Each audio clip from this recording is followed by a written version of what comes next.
Alright, yo, let me break down the jump off, the genesis of how this whole thing popped off, straight from the scrolls of the Wu Temple. Wu-Tang Clan perspective. Listen up, cause this ain't no bedtime story. We, the Wu-Tang Clan, RZA, the abbot calling the shots, Jizza, the genius with the intricate patterns, ODB, bless the dead, the unpredictable energy, Method Man, fluid with it, Raekwon, the chef cooking up narratives, Ghostface, Tony Stark's hitting them emotional notes, Deck, the rebel ends with the precise strikes, You God, Golden Arms holding it down, Master Killa, the High Chief, disciplined, and Capadonna, bring in that pillage energy. We ain't just some cats from Shaolin, nah, son, we ancient, immortal warrior monks. Our whole existence revolves round the flow. Think of it like the Force, but deeper, the fundamental energy connecting all realities, every single realm. It got layers, elements, the Genesis, quantum, sonic, intentional, rainbow, void echo, elemental, musical, all that. It's the current under everything. Now, deep in the cut, in our hidden Wu Temple, could be the spiritual realm, could be some pocket dimension. Don't sweat the details. We stand guard, our sacred duty, passed down through ages. Protecting the Genesis flow, the primordial source, the pure water of life, where all other flows spring from. This ain't no game. If that Genesis flow gets tainted, gets poisoned, the balance across all the realms goes left. Chaos, discord, the whole foundation crumbles. We train, meditate, stay attuned, masters of channeling this flow through our styles, our martial arts, our lyrics. That's the sonic resonance, the intentional energy right there. RZA guides us with that abbot wisdom, and together, we the unbreakable 36 chambers in the flesh, keepin' watch. That's the foundation, the eternal watch. We the guardians, standing between all reality and whatever lurks in the shadows trying to corrupt that pure source. The saga starts here, with the weight of existence on our shoulders. Wu-Tang is forever, and so is the mission. Word up. Wu-Tang Clan perspective. Chapter 1. Black Samson. Yo, picture this. Brooklyn, 2025. The vibe is thick, that BK energy, hustle, beats, the everyday grind. But something ain't right, feel me? A tremor underneath it all, a distortion in the flow.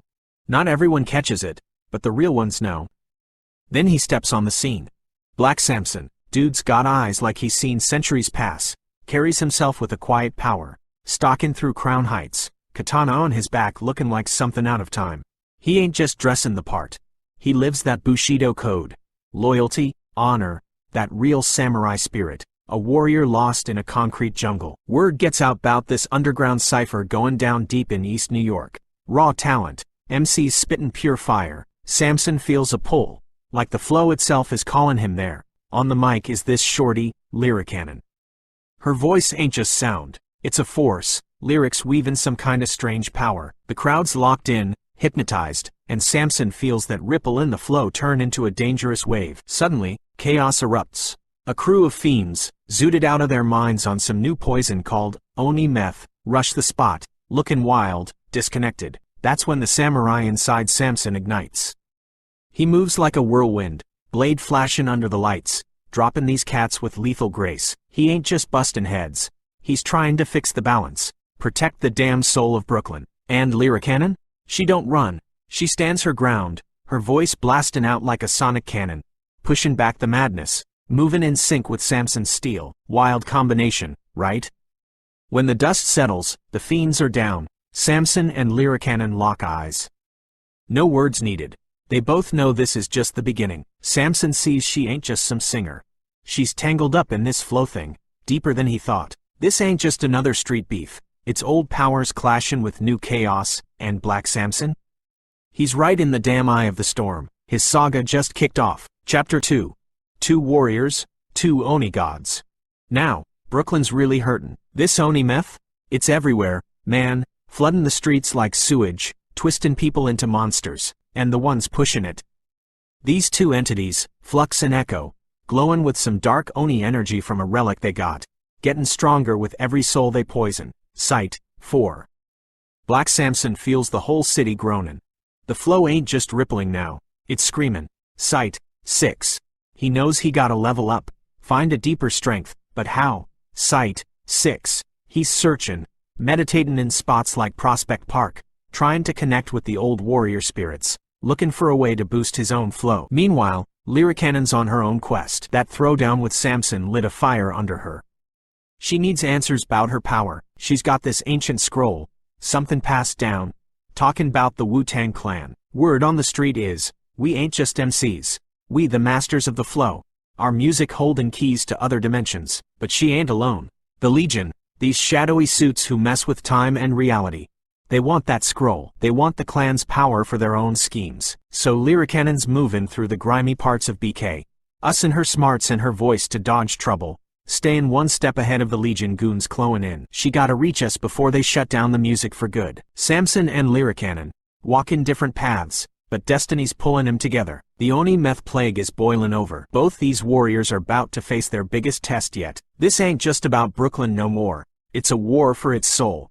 Ancient samurai vibes against street-level poison and shadowy organizations. The bastard swordsman's tale is heating up. Wu-Tang Clan perspective. Chapter 3. The Water of Life. Deep beneath Brooklyn, down in the catacombs. Place is ancient, smells like dust and forgotten time, but tagged up like any other BK spot. It's down here these Legion cats, bass and treble, are creepin'. Bass, this female-looking thing, flickering with colors and messin' with shadows. Treble, masked up and quiet, staring at some device hummin' with time juice, talking 'bout some scroll. The scroll speaks of a nexus. Treble's cold voice bounces off the walls. A place where the veil thins. The Wu-Tang, they guard it, and the water of life lies beyond. Sight, 27. Bass is looking greedy, eyes swirling. The Legion will control its power. We will reshape the timelines. Sight, 29. They movin' through this maze of tombs, past old carvings. Then Treble stops. Device going crazy. Temporal distortion detected. Approaching. And boom, out the shadows steps Black Samson. That quiet storm presence, blade gleamin' faintly. You trespass, his voice rumbles. This is Wu-Tang territory. The water of life is not yours to take. Bass just laughs, cold as hell. The Wu-Tang? Guardians of shadows and echoes? You will not deter the Legion. Treble steps up, shimmerin' with that time energy. We have foreseen your interference. Your presence is a paradox. And just like that, the battle is on. Chapter 4. Mandingo style and devious style. The catacombs turn into a war zone. Lyricannon's voice is banging off the walls, a sonic assault. Y'all want the power of the Wu-Tang? She screams, sound waves twisting the tunnels themselves, making illusions, pure chaos. Come get some. Bass and treble are lost in her sonic maze. Sight, 5. Then there's Samson. He ain't just fightin'. He's channeling something new, something fierce. They callin' it Mandingo style. He's like a sponge, pullin' power from everything. Treble's time tech glow? Samson absorbs it, speeds himself up. Bass's reality warpin'? He snatches that energy, throws it back as shockwaves, messin' up her flow. He's turnin' their own juice against him. Lyricannon's hypin' him up, weaving her sonic attacks between his strikes. Yeah, Samson, show these clowns what Brooklyn flow is all about. She's pushin' herself, vibin' off the raw energy of the fight. Bass and treble? They catch and wreck. Samson's unpredictable Mandingo style. Lyricannon's devious sound tricks. It's too much. Fall back. Treble yells, soundin' stressed. This is inefficient. And poof, they dip into the shadows. Silence hits the tunnels. Lyricannon's catchin' her breath, adrenaline pumpin', a wild smile on her face. Damn, she says. That was something. Samson slides his katana back into its sheath, eyes hard. They'll be back, he says low. This was just a taste. Lyricannon nods, the high fatten. Yeah, she agrees. The war for the flow. It's just begun. Okay, Chapter 5. Time to focus on the architect, the mastermind, the abbot himself, Riza. Wu-Tang Clan perspective. Chapter 5. The abbot's blueprint. Yo, understand this. The Wu-Tang Clan ain't just a crew, it's an empire. And every empire needs its architect. For us, that's Riza. The abbot. He ain't just the leader. He's the visionary, the sonic scientist, the one holding the philosophical anchor that keeps the whole ship steady. From day one, when he brought us together from Shaolin's hardest streets, GZA, ODB, Ghost, Ray, Meth, Deck, You God, Master Killa, Cap. He was the general, the strategist. His word was bond, his vision the blueprint. Call it a dictatorship if you want, but it forged us. But RZA's power ain't just about control. It's about his connection to the deep currents, the real flow beneath the surface. This ain't just beats and rhymes, it's a whole damn philosophy, a grand spiritual megamix. He cooked up, he dipped into everything. Kung Fu flicks, those Shaw Brothers joints? That wasn't just flavor. It was wisdom about discipline, brotherhood, mastering your style, fighting oppression. That's the warrior code woven into our fabric. 5% knowledge, the science of supreme mathematics, the supreme alphabet, knowing the ledge, understanding gods and earths. That's the code we speak, the lens we see the world through. Riza brought that deep understanding to the table. Chess. Life's a chessboard, right? Strategy. Seeing moves ahead, knowing your strengths, your opponent's weaknesses. Riza plays life like a grandmaster, always thinking steps ahead. That whole 5-year plan? Pure chess strategy, spreading the W across the map. Sight, Eastern ways, Taoism, Zen, find in balance, the path to enlightenment, the lotus growing from the mud. That's the spiritual core, the quest for peace even in the midst of chaos. Sight, Riza took all these streams, street knowledge, spiritual lessons, movie wisdom, strategic thinking, and synthesized them. That's his mastery of the flow. It ain't just about energy blasts, it's about understanding the fundamental patterns of reality and bending them to a purpose. He crafted the Wu soundscape, those gritty beats, haunting samples, kung fu snippets. That was him channeling the flow into sonic form. Sight, he guided each member, orchestrating the solos, keeping that core Wu energy consistent even when we were on different labels. He wrote the damn manual, laid out the wisdom for the world to see. He's the abbot, the head monk, the one who deciphers the scrolls and guides the clan through the chambers. When the flow gets wild, when new threats emerge, it's RZA's mind, his understanding of the deeper currents, that plots the course. The saga continues, but the abbot's blueprint remains the foundation. Word. Alright, Chapter 6, let's get into it. Samson and Lyricannon, moving through the shadows after that rumble in the catacombs. Wu-Tang Clan perspective. Chapter 6, The Swordsman's Tale. So, Samson and Lyricannon are laying low, maybe somewhere off the grid in BK, abandoned warehouse, forgotten tunnel, somewhere the Legion's eyes ain't reaching yet. The energy from the fight's still hanging heavy in the air. Lyricannon's got that scroll spread out, the one pointing towards the Wu. Them markings ancient, cryptic, radiating a faint flow energy. This thing, Lyricannon mutters, tracking a symbol with her finger. It feels alive. And dangerous. The Legion knows we got it now, knows it leads to your boys, the Wu-Tang. She looks up at Samson, his silhouette still against the dim light, that katana always close. You fight like something out of history, Samson. That Mandingo style. Where'd you even come from? You ain't like anyone I ever met. Samson's quiet for a minute, his eyes seeming to look past the grimy walls, into distance only he can see. Then he speaks, voice low, carrying weight. My story ain't simple, he starts. I hail from a time, different from this. An era where the sword and the spirit were one, where the code, Bushido, wasn't just words, but life itself. He tells her about a lineage, maybe not royalty, maybe something outside the main dojos, the bastard swordsman. Title hinting at that outsider edge, but sworn to uphold balance, dedicated to the flow through the discipline of the blade. His katana? Yeah, passed down, seen battles she couldn't imagine, soaked in the flow of generations. My world, he continues, a flicker of something ancient in his gaze, it faced its own corruption. A darkness, a distortion in the flow, much like this Oni-meth plague you got here. A battle erupted, energies clashed, and I was cast adrift. Thrown across time, maybe across realms, land in here.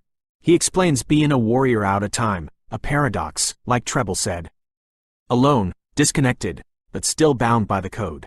When I arrived, I felt the sickness here, Samson says, gesturing vaguely at the city beyond their hideout.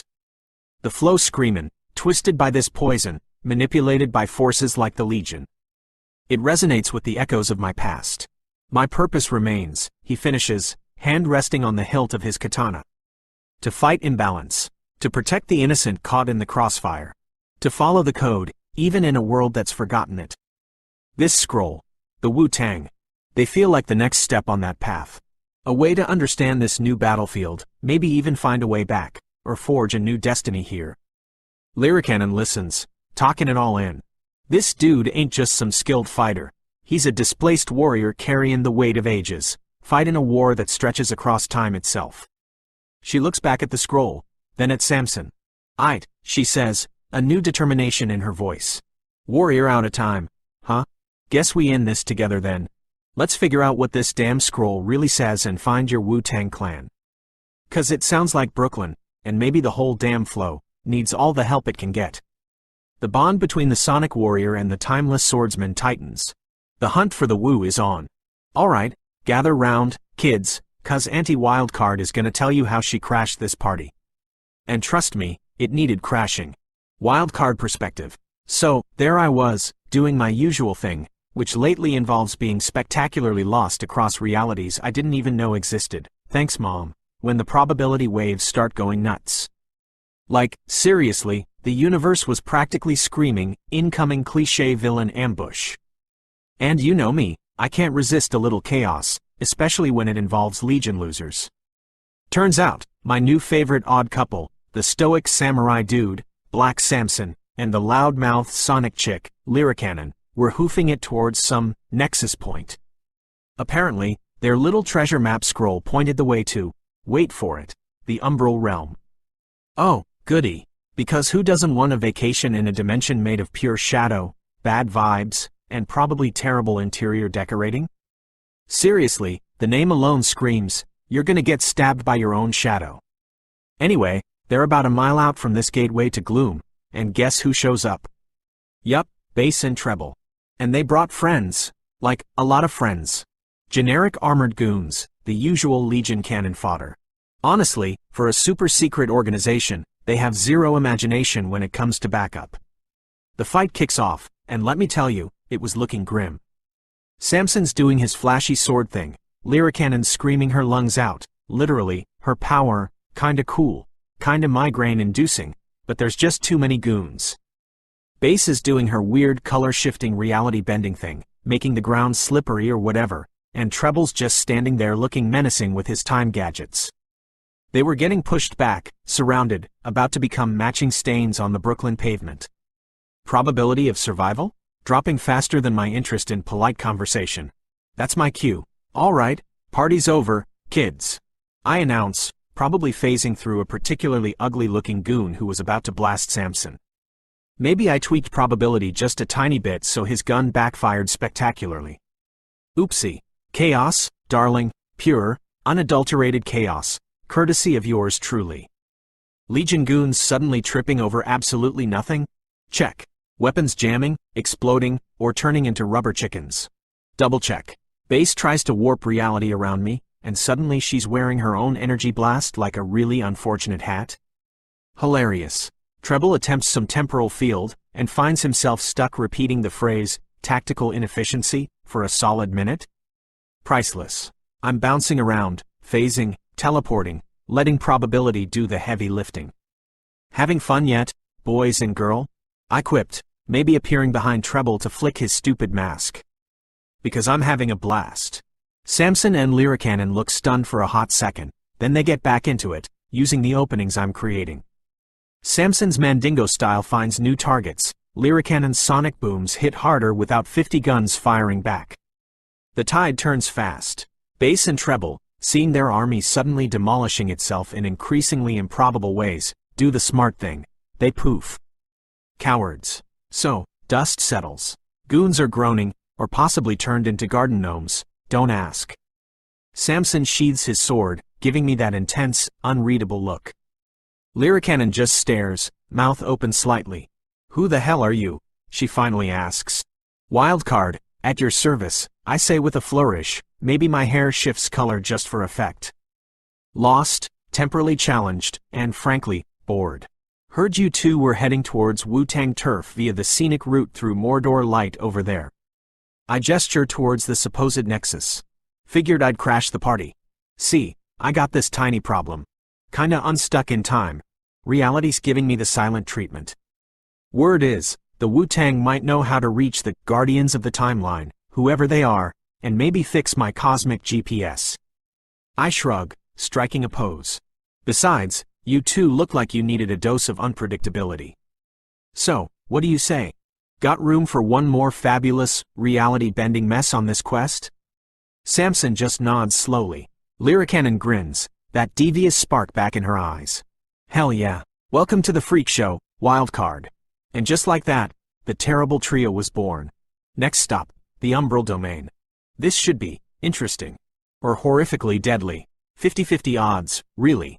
My favorite kind. Aight, Chapter 8, the saga gets deeper, darker.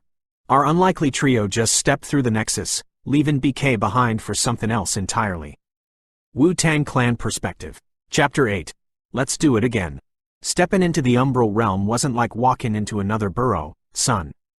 This place hit different. Air thick and heavy, skies stuck in permanent twilight with shadows that stretched wrong, moving like they was alive. Gravity felt weird, pulling sideways sometimes, and time itself seemed drunk, slowing down, speeding up unexpected. Wildcard shivered, looking less sassy for a second. Okay, she muttered, this place officially wins the most likely to give you existential dread award. Fun. Samson stood firm, eyes scanning the gloom, hand on his blade. Lyricannon held up the ancient scroll they'd been following. And yo, the moment the umbral realm's creepy light hit it, the scroll changed. Them cryptic markings started glowing, shifting, rearranging themselves right there on the parchment. Whoa, Lyricannon breathed. It is a map, only works here. The glowing lines formed a path, pointing deeper into the shadows towards what looked like a tomb. Says there's a relic in there, she explained, deciphering the light show. Something we need, like a key, to find the way to the real Wu Temple. So, the mission was clear. Follow the freaky light map, find the tomb, grab the artifact, don't get eaten by sentient shadows. Simple, right? Nah. This is the umbral realm, Wraith's haunted house. Trouble finds you quick. They started moving, sticking close, the silence broken only by the squish of weird ground and wildcard occasionally making probability bend a rock into a slightly funnier shape 'cause she was bored. Then the vibe shifted again. That feeling of being watched intensified. Out of the distorted shadows, figures emerged. No Legion suits this time, something worse. Wraith's top crew. There was Anomaly, the echo of paradox, reality warping around her like heat haze. Beside her, Cypher, looking like a mess of wires and metal, eyes glowing digital red, probably trying to hack their damn thoughts. And floating nearby, Spectre, feeding off the fear leaking off the landscape itself, ready to turn their own doubts against them. Plus, yeah, more goons, 'cause bad guys love backup dancers.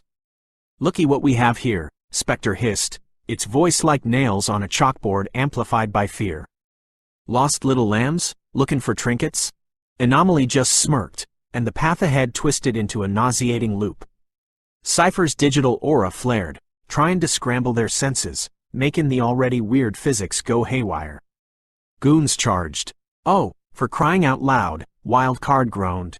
Can't we go 5 minutes without another boss rush? Let's do it again, I guess. And it was on. Anomaly bent the battlefield, making solid ground ripple like water. Cypher sent out digital feedback that messed with Lyricannon's sonic frequencies and even made Wildcard's probability powers flicker erratically for a sec. Spectre dove right into their heads, trying to hit Samson with visions of his lost past, Lyricannon with echoes of Legion captures, Wildcard with, well, whatever scares a being made of pure chaos and bad timing. Samson, disciplined as ever, fought through the fear illusions, his Mandingo style adapting, absorbum ng the chaotic energy Anomaly threw out, redirecting it. Lyricannon pushed back against Cypher's interference, tunning her sonic blasts to shatter digital constructs and disorient the goons. Wildcard, recovering quick, went full trickster mode, making goons' guns shoot backwards, Cypher's hacking tools short-circuit spectacularly, Spectre's fear projections manifest as slightly terrifying but mostly embarrassing inflatable ducks. It was a brutal, disorienting fight. Every time they pushed forward, Anomaly would warp the path, or Cypher would throw up a digital wall, or Spectre would dredge up more inner demons. It felt like they were fighting the same battle over and over, just with different, weirder obstacles. Let's do it again, became the damn theme song. But this trio? They were learning to vibe together.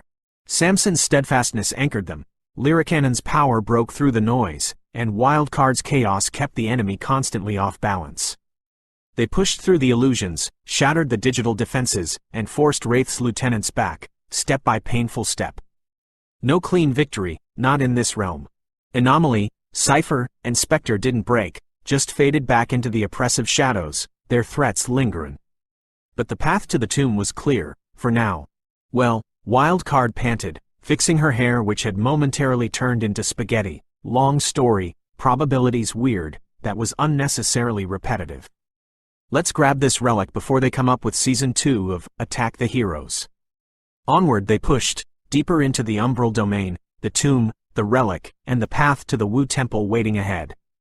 But the shadows were watching, and Wraith's crew was just regrouping. This round was over, but the next one was coming. Yo, let's put the spotlight on one of the pillars, one of the originals. Chapter 9 is for you, God. Wu-Tang Clan Perspective. Chapter 9. Golden Arms, Universal God. Now, every temple needs its foundation stones, the heavy hitters that hold the structure firm. That's you, God, right there. Lamont Hawkins, Golden Arms, Universal God Allah. Yeah, he got layers, son. One of the founding 9, been down since day one. Maybe he ain't always basking in the same bright lights as Meth or Ghost, but don't get it twisted. His part in this Wu symphony is crucial. His connection to the flow? It's that voice, man. That deep, resonant baritone, it ain't just bass, it's an anchor. When the clan's energy gets wild, when the lyrical swords are clashing fast and furious, you God's voice drops in like thunder, grounding the whole track. It's that raw, physical power flow, that resonant anchor holding the sonic structure together. His flow shifts too, sometimes gruff like gravel, sometimes smooth, always hitting with that distinct rhythm. That's the Golden Arms style, inspired by them kung fu flicks, bringing that physical force to the mic. Yeah, he hit a snag early on, got locked down right when 36 Chambers was cooking, sight, 15. That limited his shine on the debut, just that quick bridge on Protect Your Neck, that killer opening on Chessboxin', sight, 16. Took him a minute to shake the rust off when he got back, even Dirty gave him hell, sight, 16. But you God ain't break. He stepped right back into the fire. Remember, Winter Wars, Knuckleheads, Investigative Reports, Black Jesus. That was him solidifying his spot, sight, 18. Then Wu-Tang Forever dropped, and he was all over it. Had his own solo joint, Black Shampoo, dropped heavy verses on Triumph, It's Yours, Severe Punishment, sight, 19. That deep voice became undeniable Wu. And that name, you God, Universal God Allah, that ain't just random, sight, 13. That's 5% knowledge, connecting him to that deep understanding, that wisdom aspect of the flow we all tap into. He brings that grounded reality, that street survival instinct forged in Brownsville and Staten Island projects, sight, 8, 9. Read his book, Raw, sight, 8. That's him laying bare the struggle, the grit behind the glory, the internal beefs and the money fights, sight, 38, 76. He brings that unfiltered truth to the flow, something necessary. He might wrestle with the clan hierarchy sometimes, fight for his spot, demand his worth. That's part of his journey, part of that raw survival instinct, sight, 38, 42, 75. But through all the static, he's still Wu. Still Golden Arms. Still that resonant force holding down his corner of the 36 Chambers. His flow is that steady, heavy bass line beneath the melody, essential to the whole damn track. Wu-Tang wouldn't sound the same without him. Period. Okay, so after that snooze fest of a repetitive boss fight, seriously, Anomaly needs some new material. We finally ditched Wraith's B team and made it to the tomb entrance. And let me tell you, dramatic much. Wildcard Perspective. Chapter 10. Relics, Riddles, and Ridiculousness. This place wasn't just old, it was umbral realm old. Meaning creepy, covered in shadows that moved when you weren't looking, and probably built by architects who got paid in misery. The air tasted like dust and regret. Charming, I muttered, popping a bubble of probability just to watch it fizzle weirdly in the sluggish air. Really captures that eternal despair aesthetic. Samson, ever the stoic Boy Scout, drew his sword slightly, eyes scanning for, well, whatever passes for trouble in a shadow dimension crypt. Lyricannon pulled out the glowy scroll map again. All right, she said, according to this light show, The relic chamber is straight through. Oh. What kind of, oh? I asked, peering over her shoulder. Giant rolling boulder, oh. Poison dart, oh. Floor suddenly turns into lava, oh. Worse, she grimaced. Riddles. And pressure plates. Looks like whoever built this place had a really corny sense of security. Groan. I hate riddles. Too much thinking, not enough improbable explosions. We stepped inside, and immediately, spooky ghost sounds started echoing. Classic. The first room had these massive stone statues lining the walls, all looking disapprovingly judgmental. And yep, pressure plates all over the floor. Samson started analyzing the patterns, muttering something about ancient sequences. Lyricannon pulled out some device, probably trying to map the safe path. Me? I tripped. Don't judge. The gravity in this realm is wonky. 1 minute I'm walking, the next I'm doing an involuntary pirouette and landing face first, right onto the last pressure plate in the sequence. There's this huge clunk, grinding noises, and a massive stone door at the far end slides open. Samson and Lyricannon just stared at me. What? I said, picking myself up and dusting off non-existent dirt. Problem solved. You're welcome. Sometimes, calculated clumsiness is the key. Or maybe probability just likes me better. Lyricannon just shook her head, muttering something about dumb luck. Hey, luck manipulation is a skill, thank you very much. Next up was a chasm. A big, dark, probably bottomless chasm with a rickety-looking bridge made of bones and shadow stuff. Okay, standard, I noted. Who wants to go first? Samson, you look like you weigh the most. He ignored me, testing the bridge cautiously. Lyricannon used her sonic powers, sending out little pings to test structural integrity. Boring.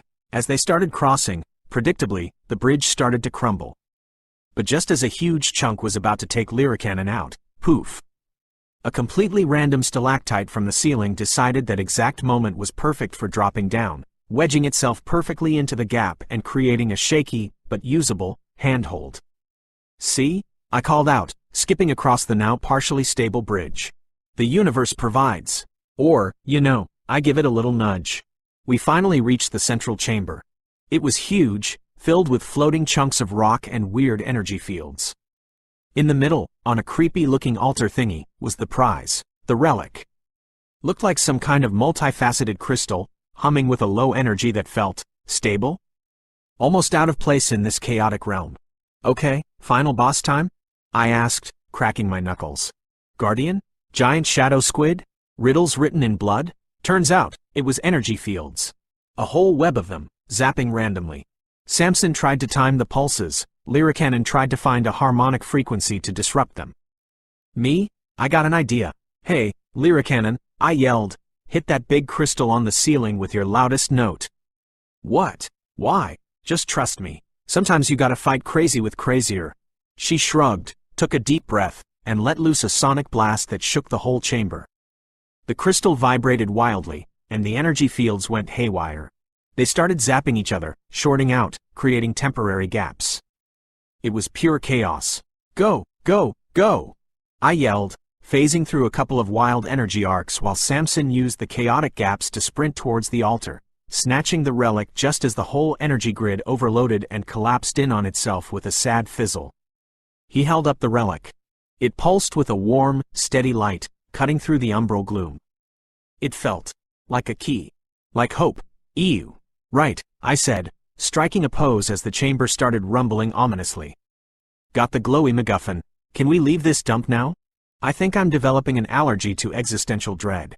Samson nodded, and we bolted back the way we came, mostly, the tomb deciding now was the perfect time for some cliché self-destruction. Gotta love dramatic exits. We made it out, relic in hand, stepping back towards the nexus point, ready for whatever fresh hell the quest would throw at us next. At least we had the key to finding the Wu-Tang. And maybe, just maybe, the key to getting me unlost. A girl can dream, right? Alright, let's get into chapter 11. Time to break down the High Chief, the Quiet Storm, Master Killa.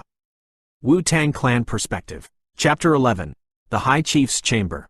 Yo, every member of the Wu came to the table with their own flavor, their own path. Master Killa, though, his entry was different. Jamel Irif, aka Noodles, aka the High Chief. He was the last of the originals to step into the circle. Wasn't even an MC at first, more like an apprentice watching the master's work. Came in quiet, observant, like a ninja talking it all in. His connection to the flow? It started right there, in the study. GZA, the genius, took him under his wing, mentored him heavy. That's why sometimes you hear that echo of GZA's cadence in Masta's early verses. He was learning from one of the best, absorbing that intricate, intellectual flow. And his name, Masta Killa? Straight from the 36th chamber of Shaolin movie, tapping directly into that deep well of martial arts energy and philosophy that fuels the whole clan. That name itself was him plugging into the Wu-Tang flow from jump. Remember 36 chambers? Masta only got one shot, the last verse on Dom Mystery of Chessboxing. Had to battle kill a priest for that slot, stayed up all night written while priest caught Z's. That verse, born under pressure, that was his initiation, his trial by fire. Proved his focus, his dedication. That's serious nature? That's him talking the craft deadly serious, knowing he had to earn his stripes amongst legends. His style developed from that quiet observation. His flow ain't always loud, but it's precise. Deliberate, measured, each word placed like a killing blow. That's the focus flow, the precision flow right there. He moves like the ninja of the group, seeing things others might miss, stricken when the time is right. He soaked up that martial arts imagery deeper than maybe anyone. And even when he stepped out solo, way later than the rest, with joints like no said date or loyalty is royalty, he often brought the whole clan back together on his tracks. His albums became like a touchstone, a way to tap back into that raw, original Wu-Tang flow, keeping that collective energy alive. That loyalty ain't just an album title, it's how he moves within the clan's flow. He stays humble too, always talking about being a student to life, learning from everything. That perspective keeps him grounded, keeps his flow clean. Don't mistake the quietness for weakness, nah. Masta Killa is the High Chief for a reason. His chamber is one of focus, discipline, precision, and deep loyalty. A quiet master whose deliberate strikes are essential to the Wu-Tang's power, keeping the whole cipher balanced. Word up, oh, okay, escape from emo shadow land complete, relic in hand. Honestly, I was hoping the next stop on this interdimensional scavenger hunt would be, like, a beach realm? Maybe a reality made entirely of dessert? Nope, of course not. Wildcard perspective. Chapter 12. Rainbows, robots, and really bad accents. Samson held up the glowy crystal thingy we liberated from creepy crypt numero uno, and it pulsed. Space did that wobbly thing it does when you hop realities, and bam. We landed somewhere different. Gone was the perpetual twilight, replaced by a sky crackling with angry purple energy storms. Everything smelled like ozone and burnt metal. Jagged metal towers scraped the stormy sky, and the ground hummed like a giant power station. Welcome, I drawled, striking a dramatic pose amidst a shower of sparks from a nearby energy surge, to what I can only assume is Titan's realm, where static cling is a leading cause of death. Lyricannon, bless her adaptable heart, was already checking the scroll again. Sure enough, reacting to all the lovely ambient electromagnetism, it shifted. New glowy lines, new destination. You have got to be kidding me, she groaned. Another tomb? Another relic? Is the whole multiverse just tombs and relics? Apparently. I chirped. It's the universe's way of keeping dimension-hopping vagrants like us busy, I guess. Keeps us from thinking too hard about the futility of existence, or where our next decent meal is coming from. So, off we went, trekking through this charming industrial wasteland. Dodging random energy arcs, trying not to get magnetically stuck to stray girders, it was a blast. And naturally, because the universe hates us, or maybe just finds our suffering amusing, we ran into the welcoming committee. No bass and treble this time. These were new faces. Or rather, new helmets. Two heavily armored figures, crackling with electricity, flanked by goons that looked like rejects from a bad sci-fi movie. Lots of chrome and glowing wires. Identify yourselves, anomalies, shouted the first one, whose voice sounded like a malfunctioning Tesla coil. Let's call him Volt. Intruders detected, buzzed the second one, who seemed slightly less articulate. Meet Jewel. Objective. Neutralize. Neutralize? Honey, the only thing getting neutralized here is your fashion sense, I shot back, 'cause why not? Probability of them having a sense of humor?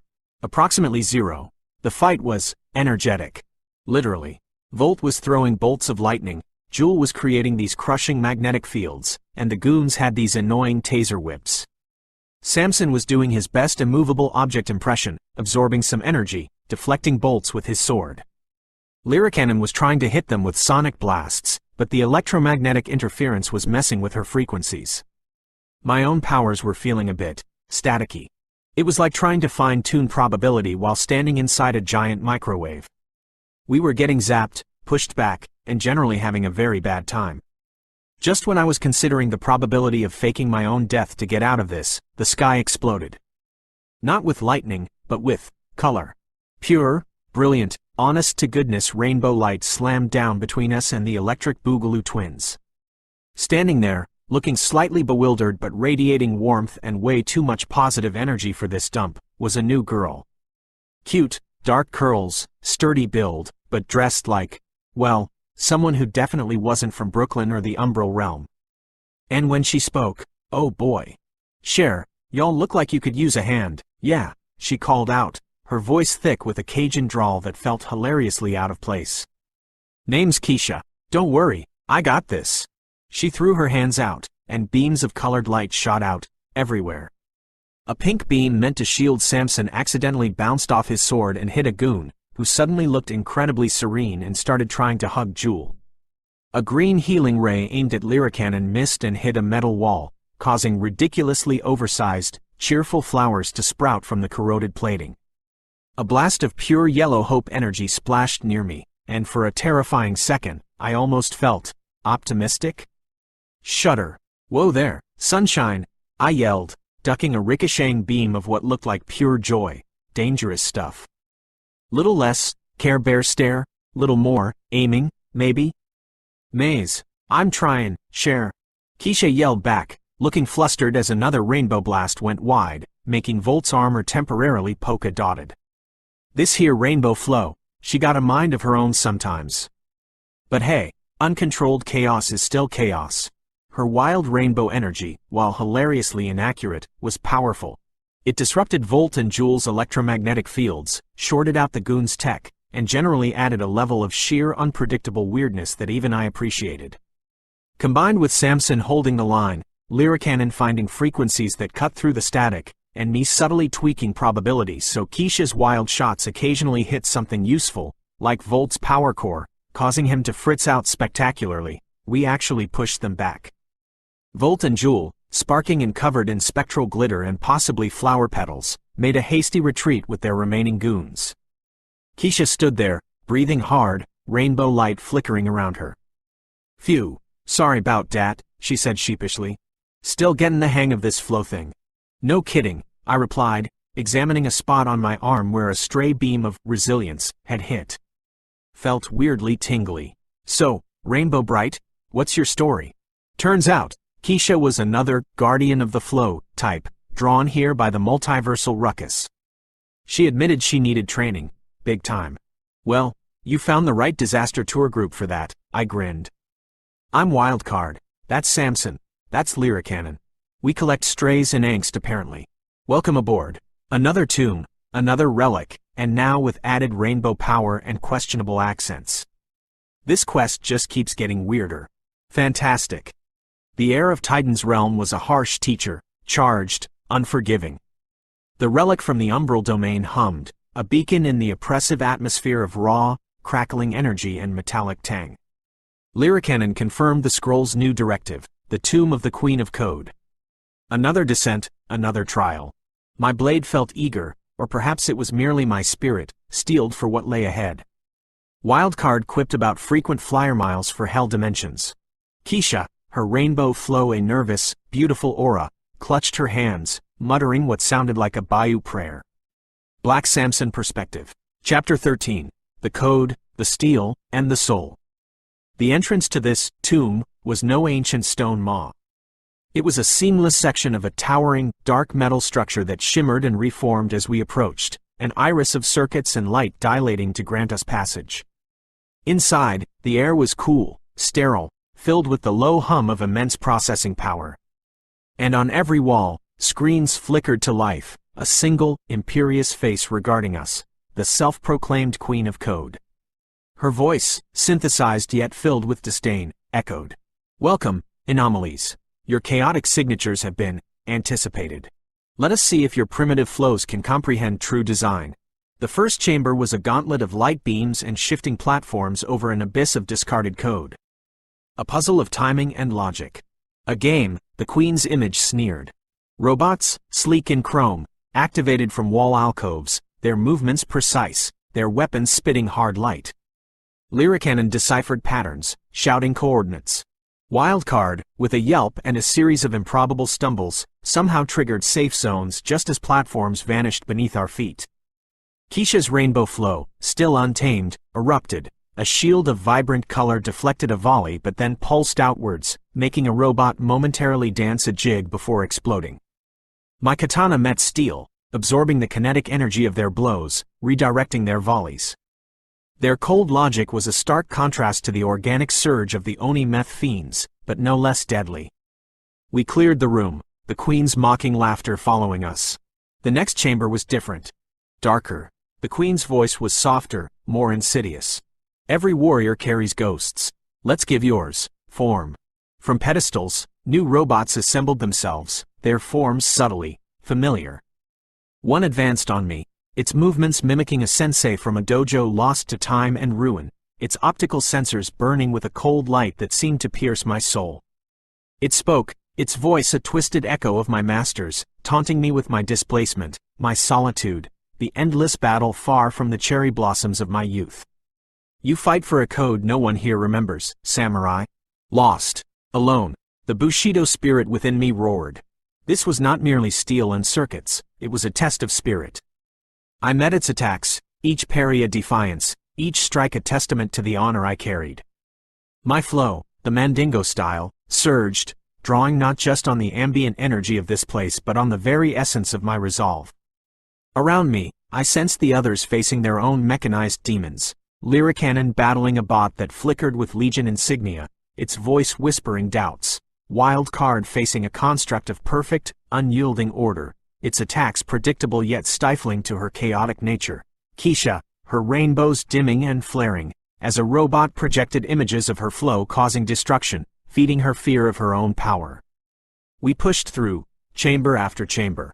Each room a new puzzle battle, a fresh wave of robotic guardians, the Queen's omnipresent face on the screens, her voice a constant stream of analysis and contempt.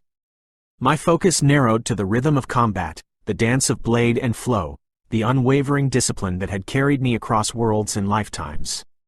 The team, for all their disparate styles, found a desperate cohesion. Lyricannon's sonic disruptions cleared paths. Wildcard's improbable interventions turned lethal traps into minor inconveniences, or sometimes, slightly more lethal ones for our enemies, and Keisha's burgeoning rainbow flow, though wild, provided bursts of raw, defiant energy and vital shields. Then, the final chamber. Larger, the hum of power almost deafening. The Queen of Code was here, not just on screens, but as a towering, holographic projection, her eyes like swirling vortexes of data, overseeing a dais where another relic pulsed. But we were not alone. Two figures dropped from the shadows.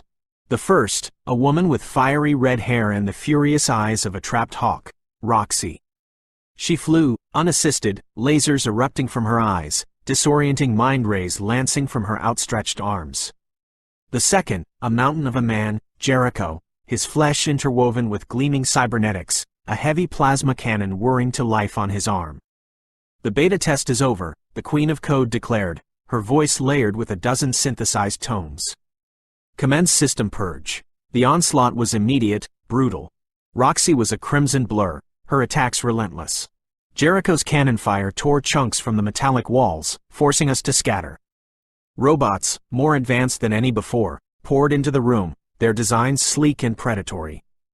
I met Jericho's charge, my katana screaming against his augmented strength. His blows were like meteor strikes, but the flow moved with me, allowing me to turn his force, to find the gaps in his technological fury. Lyricannon's sonic shields strained against Roxy's eye beams, her own attacks trying to disorient the flying menace. Wildcard was a whirlwind of chaos, probability bending around her. A plasma shot veered wildly. A robot tripped over its own feet into another's line of fire. Roxy's flight path momentarily stuttered. Keisha, her face a mask of terror and fierce determination, threw up walls of rainbow light, absorbing blows meant for us, her control fraying but her power undeniable. It was a desperate, lung-searing battle. I felt the sting of energy burns, the jarring impact of near misses. Roxy's mind rays were a subtle poison, trying to sow confusion, to break our focus. The Queen of Code orchestrated the chaos from her holographic throne, adapting the robot's tactics, shifting the very floor beneath us. We fought with everything we had. My blade became an extension of my spirit, each cut precise, each block a wall of resolve. Lyricannon unleashed a focused sonic wave that sent Roxy spiraling. Wildcard, with a manic grin, somehow caused Jericho's cannon to overload spectacularly, forcing him back. Keisha, seeing an opening, poured a torrent of pure, untamed rainbow flow towards the Queen's holographic interface, causing it to flicker and destabilize. The tide didn't so much turn as it was momentarily, agonizingly, held at bay. An explosion from Jericho's damaged cannon rocked the chamber. Roxy, disoriented, retreated with a snarl. The robots faltered as the Queen's projection glitched violently. In that chaos, I lunged for the dais, snatching the relic, a perfectly cuboid device, cool to the touch, humming with a different kind of code than the Queen's. "This is not optimal," the Queen's distorted voice echoed as her projection began to break apart. Recalibrating. We didn't wait. Bleeding, exhausted, the metallic tang of ozone and burned circuits thick in our lungs, we fled the final chamber as alarms blared and containment fields began to rise. We had the relic, but the cost was etched on each of us. We had survived, yes. Barely. And the Queen of Code was still out there, her digital eyes watching. Alright, Chapter 14. After that high-tech beatdown in the Queen of Code's funhouse, the crew was running on fumes. Time for a pit stop, a moment to catch their breath before the next round. Wu-Tang Clan Perspective. Chapter 14. Demons Around the Fire. They stumbled out of the Queen's twisted tomb, relics secured, bodies aching, minds frayed. Titan's realm, with its crackling sky and metal towers, offered little comfort, but luck, or maybe wild card given probability a nudge, led them to a spot slightly less hostile. An inn, kinda sorta. Place looked like it was built out of salvaged ship parts in stubbornness, run by some multi-limbed alien-looking dude who just shrugged at their ragged appearance, took their credits, or whatever passed for currency there, and pointed them towards a room.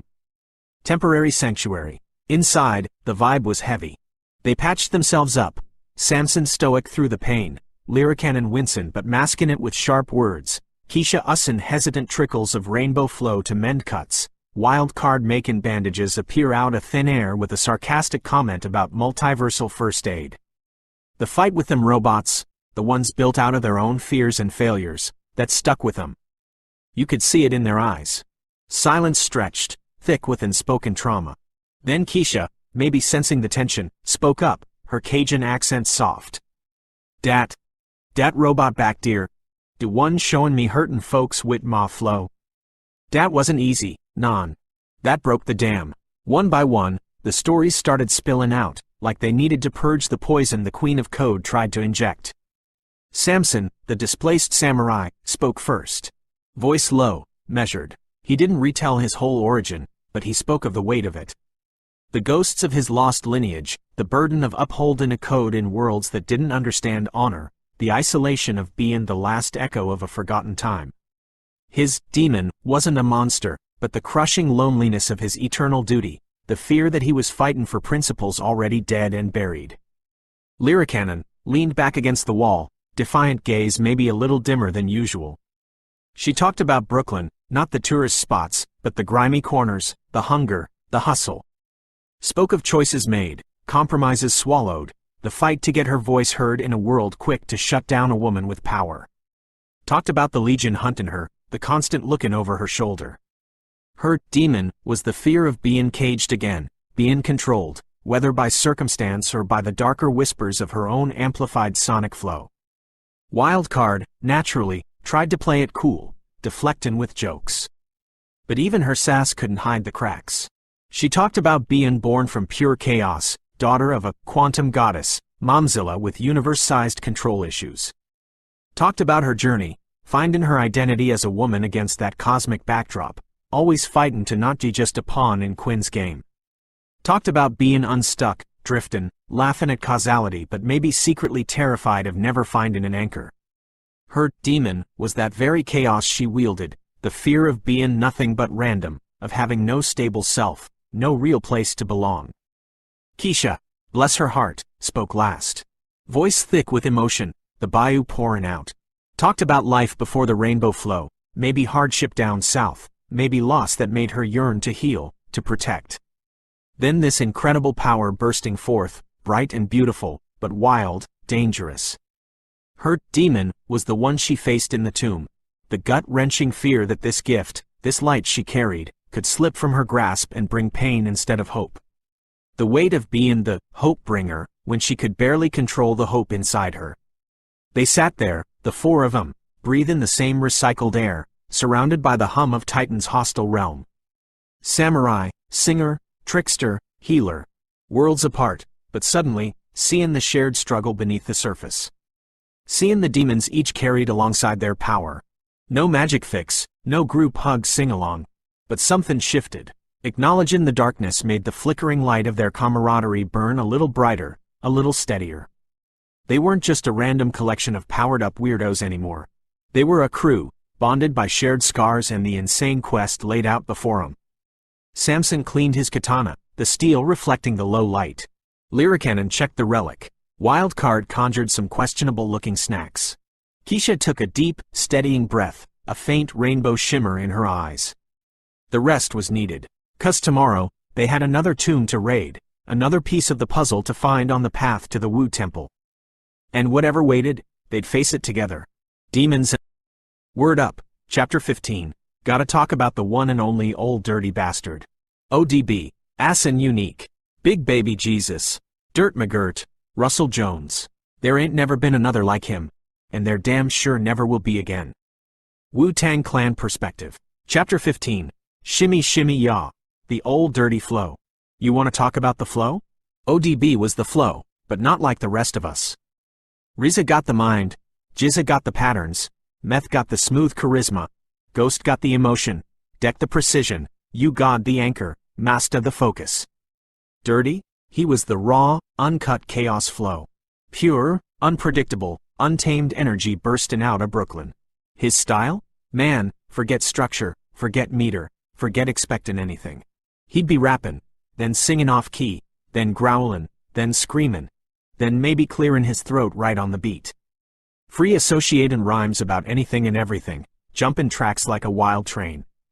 It was that, no father to his style, energy method man talked about. That was his flow. Absolute originality, straight from the gut, zero filter. Rooted in that 5% knowledge of self he picked up as ass and unique, being your own creator, no mystery gods, just raw expression. In the clan, he was the wild card, the jester, the spark plug. You couldn't predict what he'd do or say, on the mic or off. That energy, though? It was vital. He brought a confidence, a fearless vibe that pushed all of us. While we were calculating, building intricate rhyme schemes, Dirty would just explode, breaking all the rules and somehow making it work. He connected to that primal part of the flow, pure feeling over technique. His voice wasn't just heard, it was felt. But that chaos flow, it cuts both ways. The same energy that made him brilliant also fueled the demons. The wildness that captivated crowds sometimes tipped into self-destruction. The legal troubles, the addiction, the mental battles, that was the other side of that untamed flow. The line between ODB the performer and Russell Jones the man got blurred, maybe even erased. He lived raw, died raw. Even though he ain't walking with us no more, damn, still feels weird saying that, his spirit, his chaotic energy, it's still woven into the fabric of the Wu-Tang flow. You hear it in the echoes of his hooks, you feel it in the freedom he gave other artists to just be weird, be themselves. He bridged gaps nobody thought could be bridged, took that raw BK energy straight to Mariah Carey's pop charts without chonging a damn thing about himself. He was a legend, a folk hero, a cautionary tale, a genius, and yeah, sometimes a mess. All of it. That was ODB. His flow was chaotic, beautiful, dangerous, and absolutely unforgettable. Wu-Tang ain't the same without him, but his unique energy? That chaos? That's forever embedded in the flow. Shimmy shimmy ya, shimmy yam, shimmy yay. Forever. Alright, let me tell ya. After busting out of that psycho robot disco, I was ready for something different. Different didn't mean good, though. Samson held up that weird cube relic we snatched. It hummed, reality did its usual nauseating twist, and suddenly we weren't smelling ozone anymore. Lyricannon perspective. Chapter 16. Drowning in style. We landed damp. Like, everything was damp. Air thick with moisture, the sound of dripping water echoing from everywhere and nowhere. We were in some kinda colossal cavern system, dimly lit by glowing moss and creepy-ass bioluminescent fish swimming through the air like gravity was just a suggestion. Huge, smooth pillars carved by ancient water flows rose into the darkness.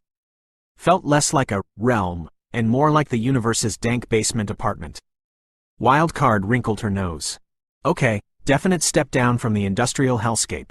Now it's just moist. And smells faintly of mildew and existential despair. The damn scroll, of course, decided to join the theme party. The markings shifted again, glowing with a soft, watery blue light, pointing towards a massive, sealed archway half submerged in a deep, dark pool at the cavern's far end. Tomb of Aqua, I read the glowing script, translating the flow's whispers off the parchment. Seriously? First code, now water? What's next? The tomb of slightly annoying breezes. Keisha looked around, her rainbow flow seeming a little brighter, maybe happier, in all the dampness. Water can heal, she murmured, that bayou accent thick. Maybe displace ain't so bad, non? Yeah, tell that to the airborne ghostfish, sweetheart. Getting to the tomb entrance involved, naturally, more puzzles. This realm's security budget apparently went heavy on water features. We had to redirect currents using sonic frequencies. Took me a bit, but I found the right pitch to make the water flow away from the collapsing walkways. Then there were riddles etched onto giant clamshells, talking about tides and pressure. Samson, surprisingly, figured one out, something about discipline and the weight of water mirroring the weight of duty. Deep. Wildcard solved another by accidentally leaning on a pressure valve, causing a geyser that just happened to reveal the hidden path. Pure skill, she insisted. Keisha managed to use her rainbow flow to create a solid bridge of light over a churning whirlpool, though it flickered ominously a couple of times. Baby steps, I guess. Finally, we reached the archway. The tomb itself was mostly flooded inside. We waded through corridors where water streamed down the walls, the only light coming from glowing crystals embedded in the rock and the relic Samson carried. It was beautiful, in a creepy, you're definitely gonna drown down here, kinda way. The final chamber was vast, dominated by a central, black pool that seemed to swallow the light. In the middle of the pool, on a stone pedestal just breaking the surface, sat the next relic. This one looked like a perfectly smooth orb of obsidian, radiating a cold stillness. All right, team, I said, keeping my voice low. In and out. Wildcard.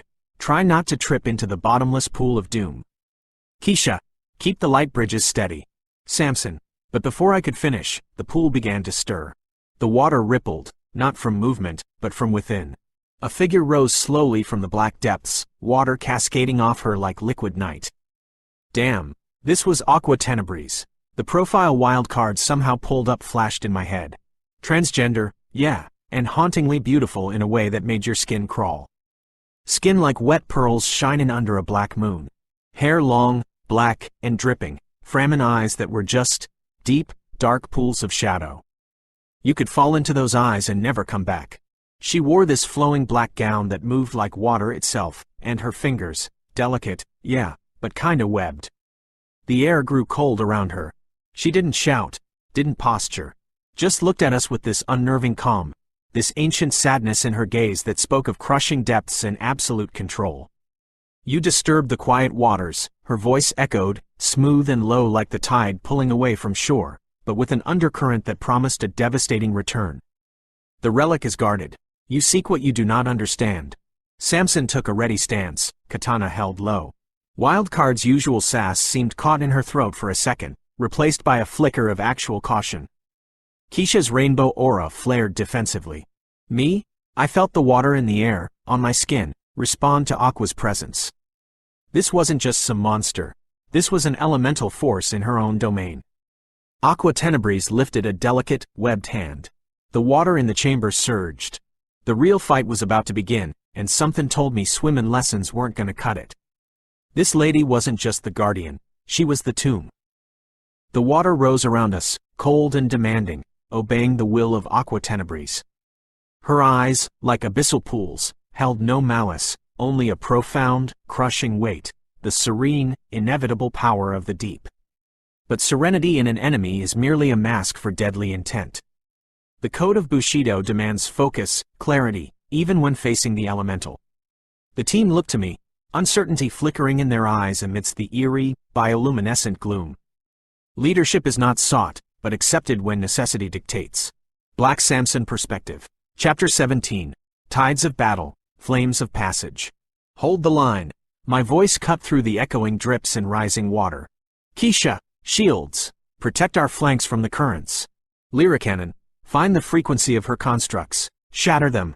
Wildcard, sow chaos, disrupt her focus. Aqua Tenebris moved with unsettling grace, water shaping into tendrils, serpents, walls that crashed towards us.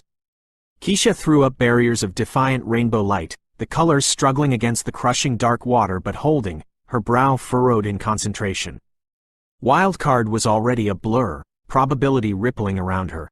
A water serpent suddenly tied itself in knots. A whirlpool inexplicably spat out harmless debris instead of pulling us under. Aqua's own watery platform buckled unexpectedly. Lyricannon unleashed focused sonic pulses, searching for the harmonic weakness in the water constructs Aqua formed. A sharp cry of coordinated sound, and a massive wave solidified into brittle ice, shattering before it could hit us. Good. But Aqua Tenebris merely reformed the attack, her patience as deep as the pools she commanded. She turned her gaze towards me, those liquid shadow eyes attempting to mesmerize, to drown the spirit. I met her gaze, my own focus absolute, the discipline of countless training halls a shield against her psychic tide. My katana, an extension of my soul, sang as it cut through water whips and lunging constructs shaped like deep-sea predators. The Mandingo style flowed through me, adapting, seeking resonance even in this fluid environment. I felt the immense energy Aqua wielded, the cold, powerful water flow, permeating this chamber. She draws power from the pool, I observed, parrying a freezing touch that sought to numb my arm. Samson to Wildcard, can you disrupt the source? Disrupting bottomless pools of doom wasn't covered in orientation, Wildcard quipped, dodging a geyser, but I can make things very statistically improbable for her concentration. A wave of chaotic energy pulsed from Wildcard.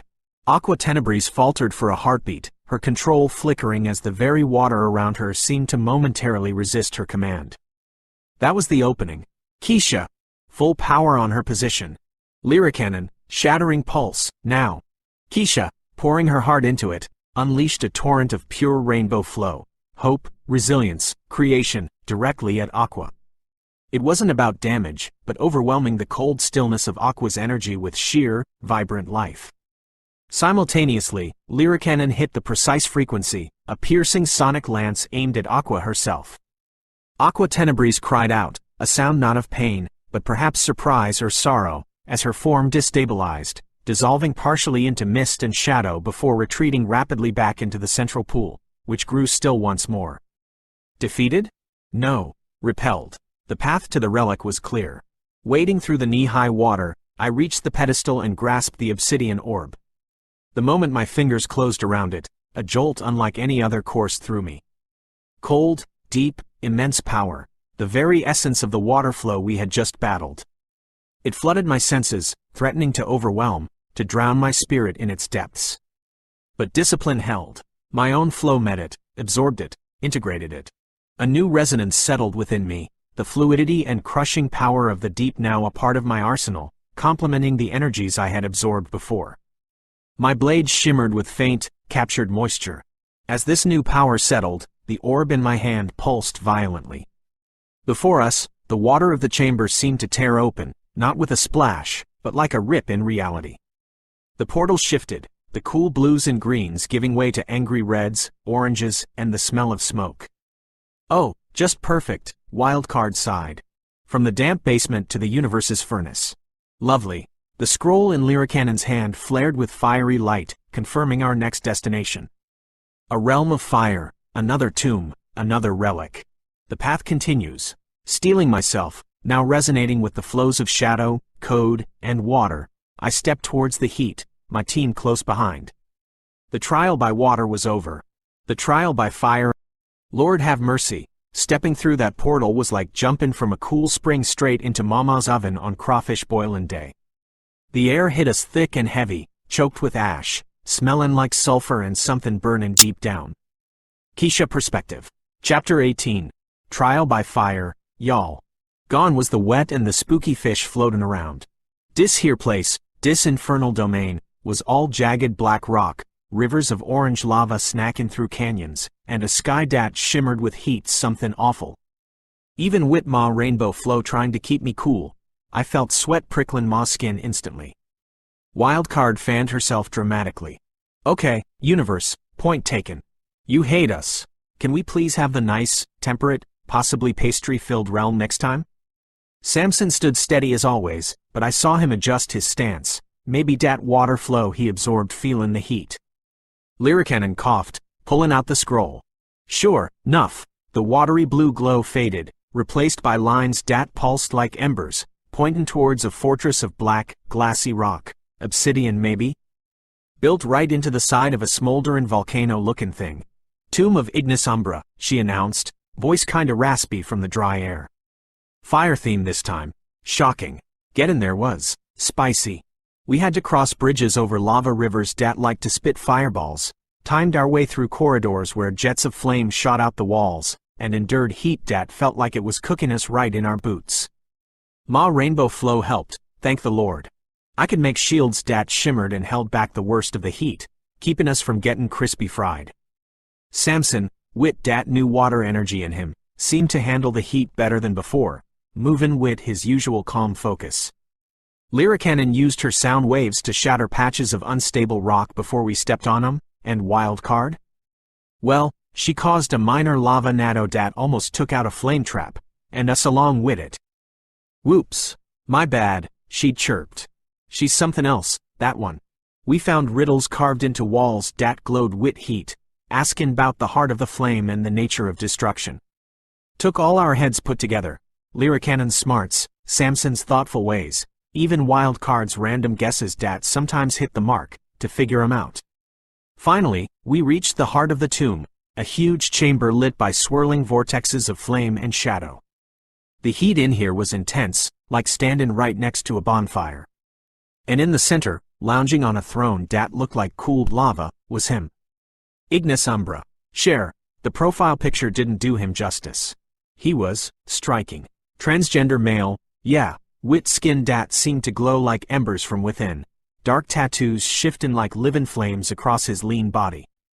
Intense golden eyes, sharp features dat held a kinda cruel beauty, and this air bout him. Arrogant, yeah, but charismatic too, like a fire dat draws you in even though you know it'll burn you bad. The air round him shimmered, and I could smell dat ozone scent they warned about. He looked up as we entered, a slow, predatory smile spreading across his face. Ah, his voice was smooth, like hot coals wrapped in velvet, but wit an edge dat promised pain. The anomalies persist. You've passed the initial tests, I see. Impressive. For such fragile things. He rose from the throne, fire seeming to lick at his heels, shadow flame tendrils coiling round his arms. I am Ignis Umbra. This realm, this tomb, this power, it is mine to command. The relic you seek is a source of primal fire, meant only for those who understand true power, true consumption. His golden eyes swept over us, dismissive, assassin. You preach hope. He lingered on me, and I felt Ma rainbow flow flared defensively, maybe a little shaky, but destruction is the engine of creation. Fire cleanses. Fire reshapes. I swallowed hard, feelin' dat old fear creepin' back, the fear of Ma own power, the fear of not controllin' the light inside me when faced wit such burnin' darkness. Dis man, he wanted to burn the world down. You won't get the relic, Samson stated, his voice calm but hard as that obsidian rock outside. His katana was drawn, its faint watery shimmer a stark contrast to the fiery chamber. Ignis Umbra laughed, a sound like crackling flames. Won't I? He snapped his fingers, and the floor erupted in pillars of fire. Let the final trial begin. Show me if your fragile flows can withstand the inferno. My heart pounded, hope against destruction, rainbow against fire and shadow. Lord, give me strength. This was gonna be one hell of a fight. You know, when you're part of the Wu, you get used to a certain kinda intensity. Every clan member got their own unique way of channeling the flow, their own flavor. Method Man, Johnny Blaze, he's a whole different kind of fire. Wu-Tang Clan Perspective. Chapter 19. The Method to the Madness. Clifford Smith Jr. That's the government name, but the world knows him as Method Man. METHOD. Man. From Hempstead, Long Island, to the Park Hill projects in Shaolin, he was always destined to stand out. He ain't just a rapper, he's an energy, a presence. His connection to the flow? It's that charisma, man. That raw, magnetic energy that just pulls you in. His voice, raspy, smooth, rugged, all at the same time. It cuts through the track like a razor. He rides the beat with this effortless cool, this laid-back confidence, but there's always that underlying fire, that tickle intensity. That's his flow, a blaze that can be a controlled burn or a wild inferno. It's that fire, passion, energy flow, sometimes tipping into that controlled chaos flow we saw glimpses of before he was fully freed from its grip in other sagas. He was one of the first to bust out solo from the clan, right? Tickle. That album dropped, and it was pure, uncut Wu. RZA on the boards, keeping that gritty, atmospheric sound, and Meth just painting pictures with his words. Bring the Pain, All I Need, classics. Showed the world that RZA's grand plan, that 5-year plan for solo domination, wasn't just talk. Method Man was the first sword out the sheath, and he struck gold, then platinum. And that All I Need remix with Mary J. Blige? Forget about it. That wasn't just a song, it was a cultural moment. Merging that hardcore street love with pure R&B soul. He might have been hesitant at first, worried about his image, but that track? Grammy. Showed his versatility, his ability to connect beyond the core. That's the power of his flow. It's potent, but it can also be smooth, adaptable. Then you got Meth and Redman. That ain't just a duo. That's a damn institution. Blackout. Their chemistry is legendary, that back and forth, that energy they generate on stage and on wax. It's a different facet of his flow, amplified by Redman's own wild style. From music to movies like How High, they became a brand. He ain't just a mic fiend either. Dude transitioned to acting, and not just walk-on roles. Oz, The Wire is Cheese, a cold-blooded character, showing his range. Then Power Book 2, Ghost as Davis McLean, pulling down awards left and right. That's that same charisma, that same presence, just channeled differently. He's even got his own cannabis brand, TICAL Official, taking into consideration all lives. That's Method Man, always expanding, always staying true to his essence. Inside the Wu, Meth was always a standout. That unique vocal tone, that magnetic stage presence, he was born for the spotlight. He embodies that witty, unpredictable talent and natural game. His flow is a cornerstone of the Wu-Tang sound, that perfect blend of rugged and smooth, dangerous and charismatic.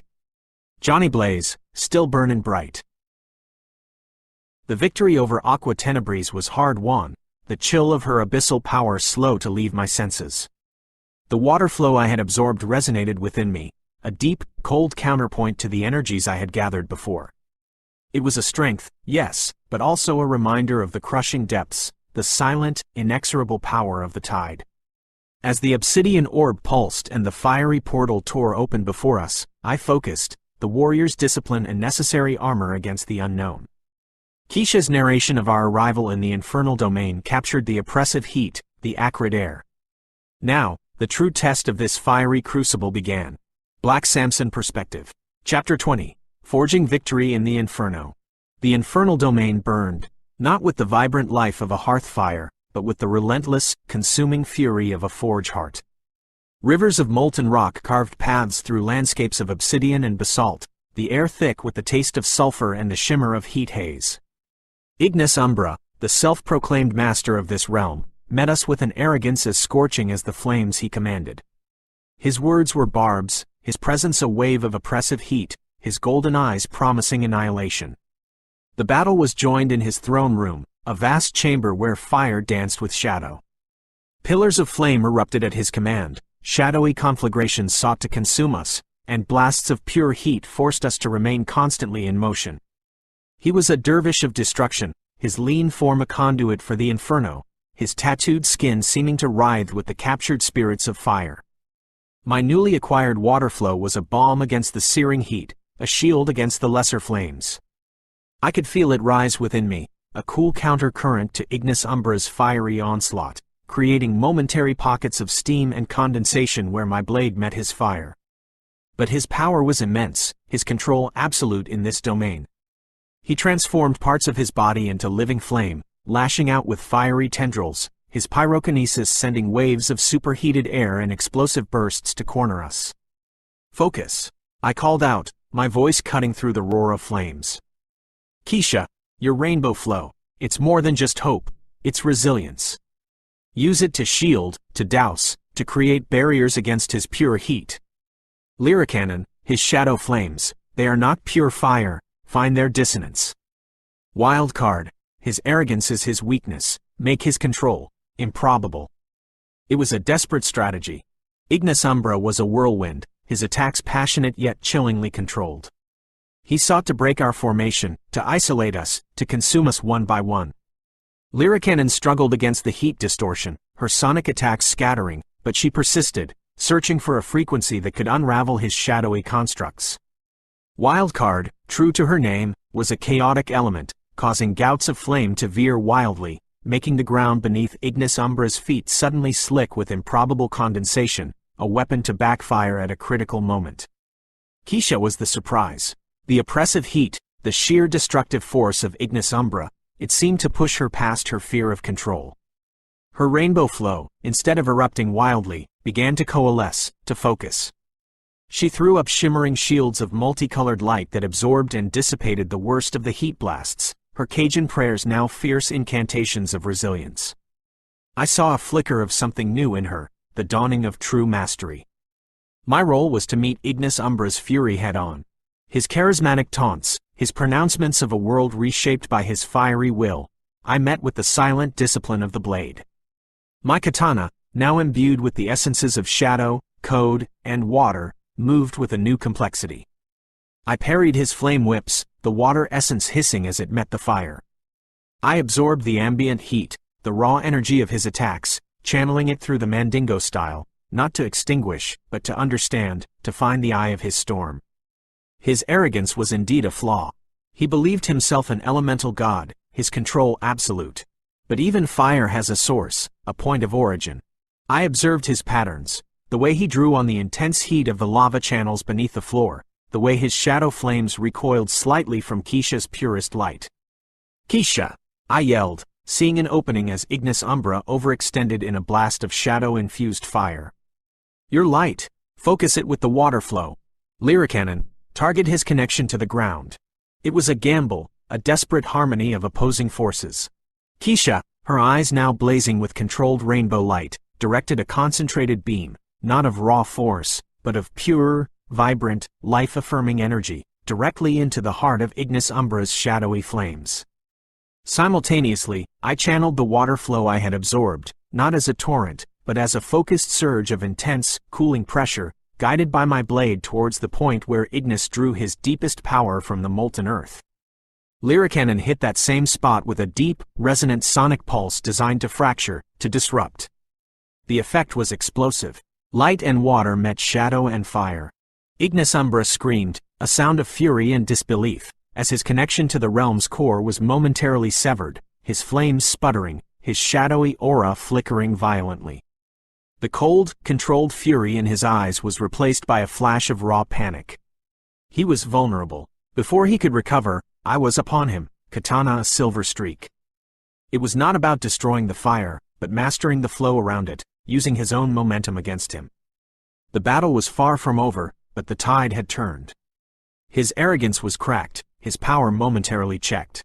We had found a weakness, a way to douse his all-consuming fire not with brute force alone, but with the combined, focused flows of water and rainbow, discipline and a touch of engineered chaos.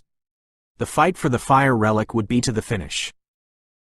Right, so after Samson basically turned Ignis Umbra into a sputtering fire hazard with a little help from his new water powers and Keisha's surprisingly potent, if still a bit wobbly, rainbow flow, we snatched the fire relic. This one felt like holding a barely contained supernova. Good times. The now familiar portal tore open, this time smelling suspiciously like dirt and deep disappointment. Lovely. Wildcard perspective. Chapter 21. Tomb of Grumpy McGrumface, aka Terra Malignis. One reality-bending headache later, we were standing in what I could only describe as the Underdark's less popular cousin. This new realm was all oppressive stone, deep caverns, and the constant, unsettling feeling of immense weight above us. The air was heavy, like breathing in dust and the collective sigh of eons.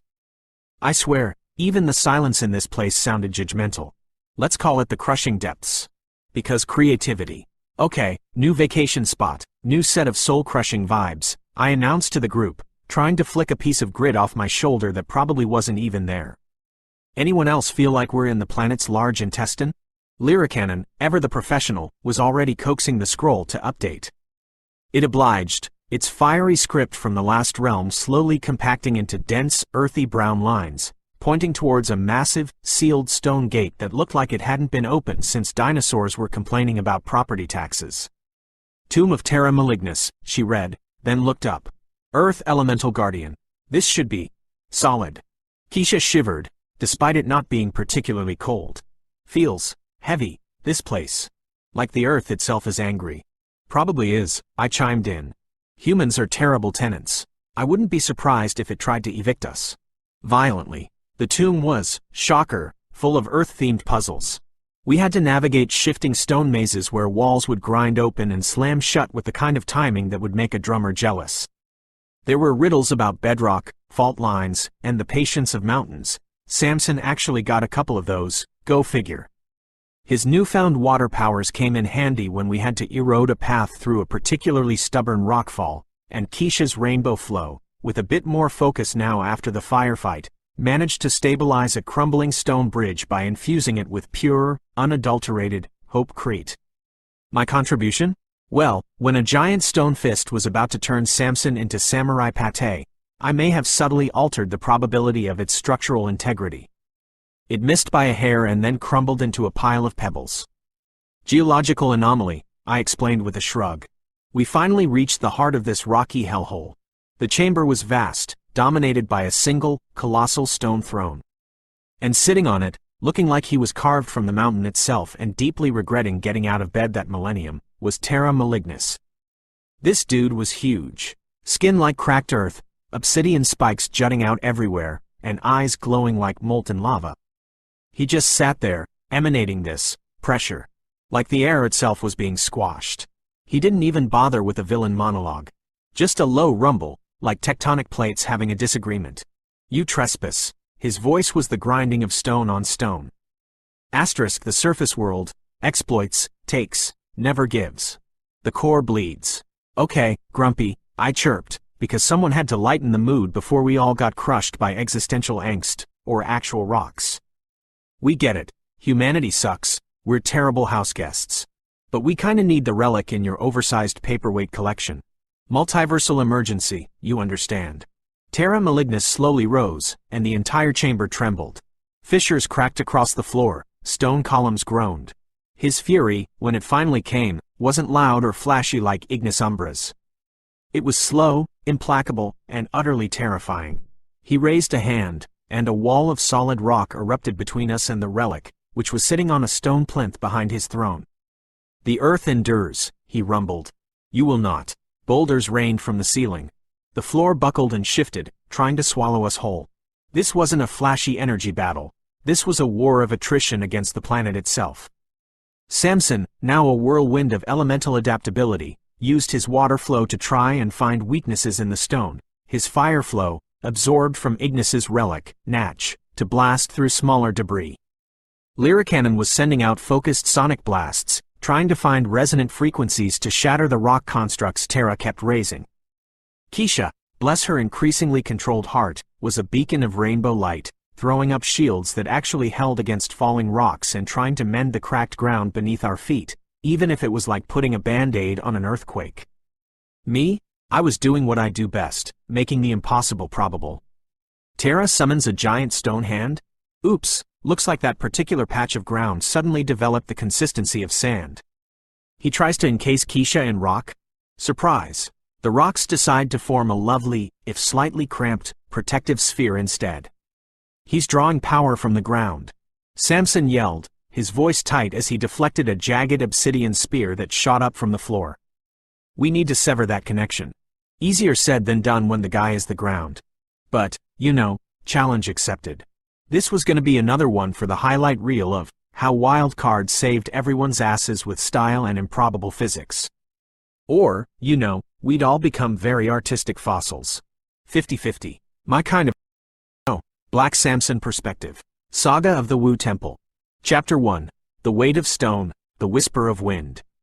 The air in the crushing depths was thick, heavy with the scent of ancient stone and the oppressive presence of Terra Malignis. 51, 52, 53. The ground itself was his ally, his very being. Each step we took was a trespass on his domain, and he met our intrusion with the implacable fury of the earth itself. 53. My blade, Cage Tachi, felt like an extension of my will, but against this titan of living rock, it was like striking a mountain. Wildcard, true to her nature, was a whirlwind of unpredictable energy, her chaotic powers nipping at Terra Malignis's heels, more a distraction than a decisive blow in this particular confrontation. 24. Keisha, her rainbow flow now more focused, a vibrant shield against the crushing force of his attacks, fought with a courage that belied her earlier fears. 31, 47. Lyricannon, her sonic power was a strange but potent weapon here. The enclosed space of the tomb, the very stone Terra Malignis commanded, became her instrument. 3, 10. He moved with a ponderous strength, shaking the chamber with every step. Fissures snaked across the floor at his command, stone shards rained from the ceiling. My absorbed flows, the elusiveness of shadow, the structured logic of code, the yielding force of water, I called upon them all, adapting my stance, my strikes. 49. Yet, he was relentless. The turning point came, as it often does, not from singular might, but from a confluence of purpose. I felt a resonance with the very earth he commanded, a pull from the relic we sought, a nascent understanding of the stone's stubborn heart. It was the water flow within me that offered the first true weakness, seeping into the cracks of his form, unsettling his foundation. But it wasn't enough. Samson, Lyricannon's voice cut through the din, not a shout, but a focused vibration. The core, his connection to the earth is strongest there, but also a focal point. She manipulated the ambient sound, the echoes of battle, the groan of stressed rock, into a piercing, resonant frequency aimed at a pulsing geode embedded in Terra Malignis's chest, what must have been his heartstone. The sound was agony, even to my own ears, but it caused the giant to recoil, his stone form visibly cracking around the geode. This was the moment. The new flow, the earth itself, which I had begun to sense, now surged. It wasn't about shattering stone with brute force, but becoming the unyielding mountain, the patient pressure that shapes landscapes. I channeled all I had absorbed, adding this newfound understanding of earth to my attack. My strike wasn't just steel, it was the weight of ages, the implacability of the deep earth. Cage Tachi, augmented by this combined flow, struck true, not shattering the geode, but creating a harmonic dissonance with Lyricannon's sonic assault. Terra Malignis let out a groan that was the grinding of continents. Crack's spider webbed across his form, not from destruction, but from a release. He didn't fall in a shower of rubble, but rather seemed to settle. The oppressive energy in the tomb lessened. He looked down at my blade, then at me, and a slow understanding, almost a nod, passed between us. The Guardian was defeated, not broken, but satisfied. As his form began to recede back into the stone walls, an orb of condensed granite, pulsing with a steady, grounding energy, materialized where his heartstone had been. I reached out, my hand closing around it. The familiar surge of energy coursed through me, but this time it was different. It was the earth flow, solid, unyielding, a feeling of immense resilience and ancient strength. My connection to the physical world deepened, my stance more rooted than ever before. Cage Tachi hummed with this new power. The tomb rumbled again, but not with menace. Before us, the air shimmered and tore, a new portal swirling into existence. This one felt different from the oppressive heat of the infernal domain or the crushing weight of these depths. It was light, airy, a whisper of vast open spaces. Wildcard was already peering into it. Well, team, looks like our next stop is going to be a breeze. Or a hurricane. You know, semantics. Keisha looked apprehensive but resolute. Lyricannon nodded, a thoughtful expression on her face. I sheathed Cage Tachi, the new earth flow settling within me like ancient bedrock. The wind realm, whatever awaited us there, we would face it. That is the warrior's way. That is the path this scroll, this destiny, has laid before us. Onward. Okay, settle down, you director wannabes. You want the next bit of the Bastard Swordman and his Merry Misfits tour. Fine by me. Last time, old Samson got all earthy-feely after we convinced Terra Malignus to, chill. And a new portal popped open, smelling suspiciously of, well, wind. So, hold on to your hats, 'cause Wildcard's about to give you the breezy lowdown. Wildcard Perspective. Saga of the Wu Temple. Chapter 2. Gone with the puzzles. Thank goodness for me. So, we step through the latest interdimensional doorway, and whoosh. Gone is the delightful dungeon chic of the crushing depths, replaced by air. Lots and lots of air. We're talking a wind realm, people. Think floating islands made of clouds that looked suspiciously like cotton candy. I licked one. Don't judge, it was just airy, spiraling gusts of wind that sang weird, off-key songs, and a sky that shifted colors like a moody teenager's Instagram filter. Pretty, in a, you might get blown into oblivion at any second, kind of way. Samson, bless his stoic samurai heart, immediately grounds himself with his new earth flow, looking like he's daring the wind to even try messing with him. Keisha's actually looking a bit more confident, her rainbow flow shimmering around her, probably trying to make friends with the local zephyrs. Lyricannon is all ears, literally, tilting her head like she's deciphering the wind's gossip. Me? I'm just enjoying the new hairstyle every 5 seconds. Call it existential chic. The magic scroll, our ever-reliable tour guide to doom, does its shimmery update thing and points us towards this massive, spiraling vortex in the distance. Guess that's the Wind Temple, I chirped. Subtle, it ain't. Getting there was an adventure. Think navigating invisible currents, dodging rogue mini-tornadoes that tried to steal your socks. Seriously, one almost got Keisha's. And occasionally using my impeccable sense of, oops, did I just make that gust of wind save us from plummeting? It's a gift, really. The temple itself was a jaw-dropper. Carved from solidified wind. Don't ask me the physics, this is magic, darling. It twisted and flowed, looking less like a building and more like a frozen hurricane.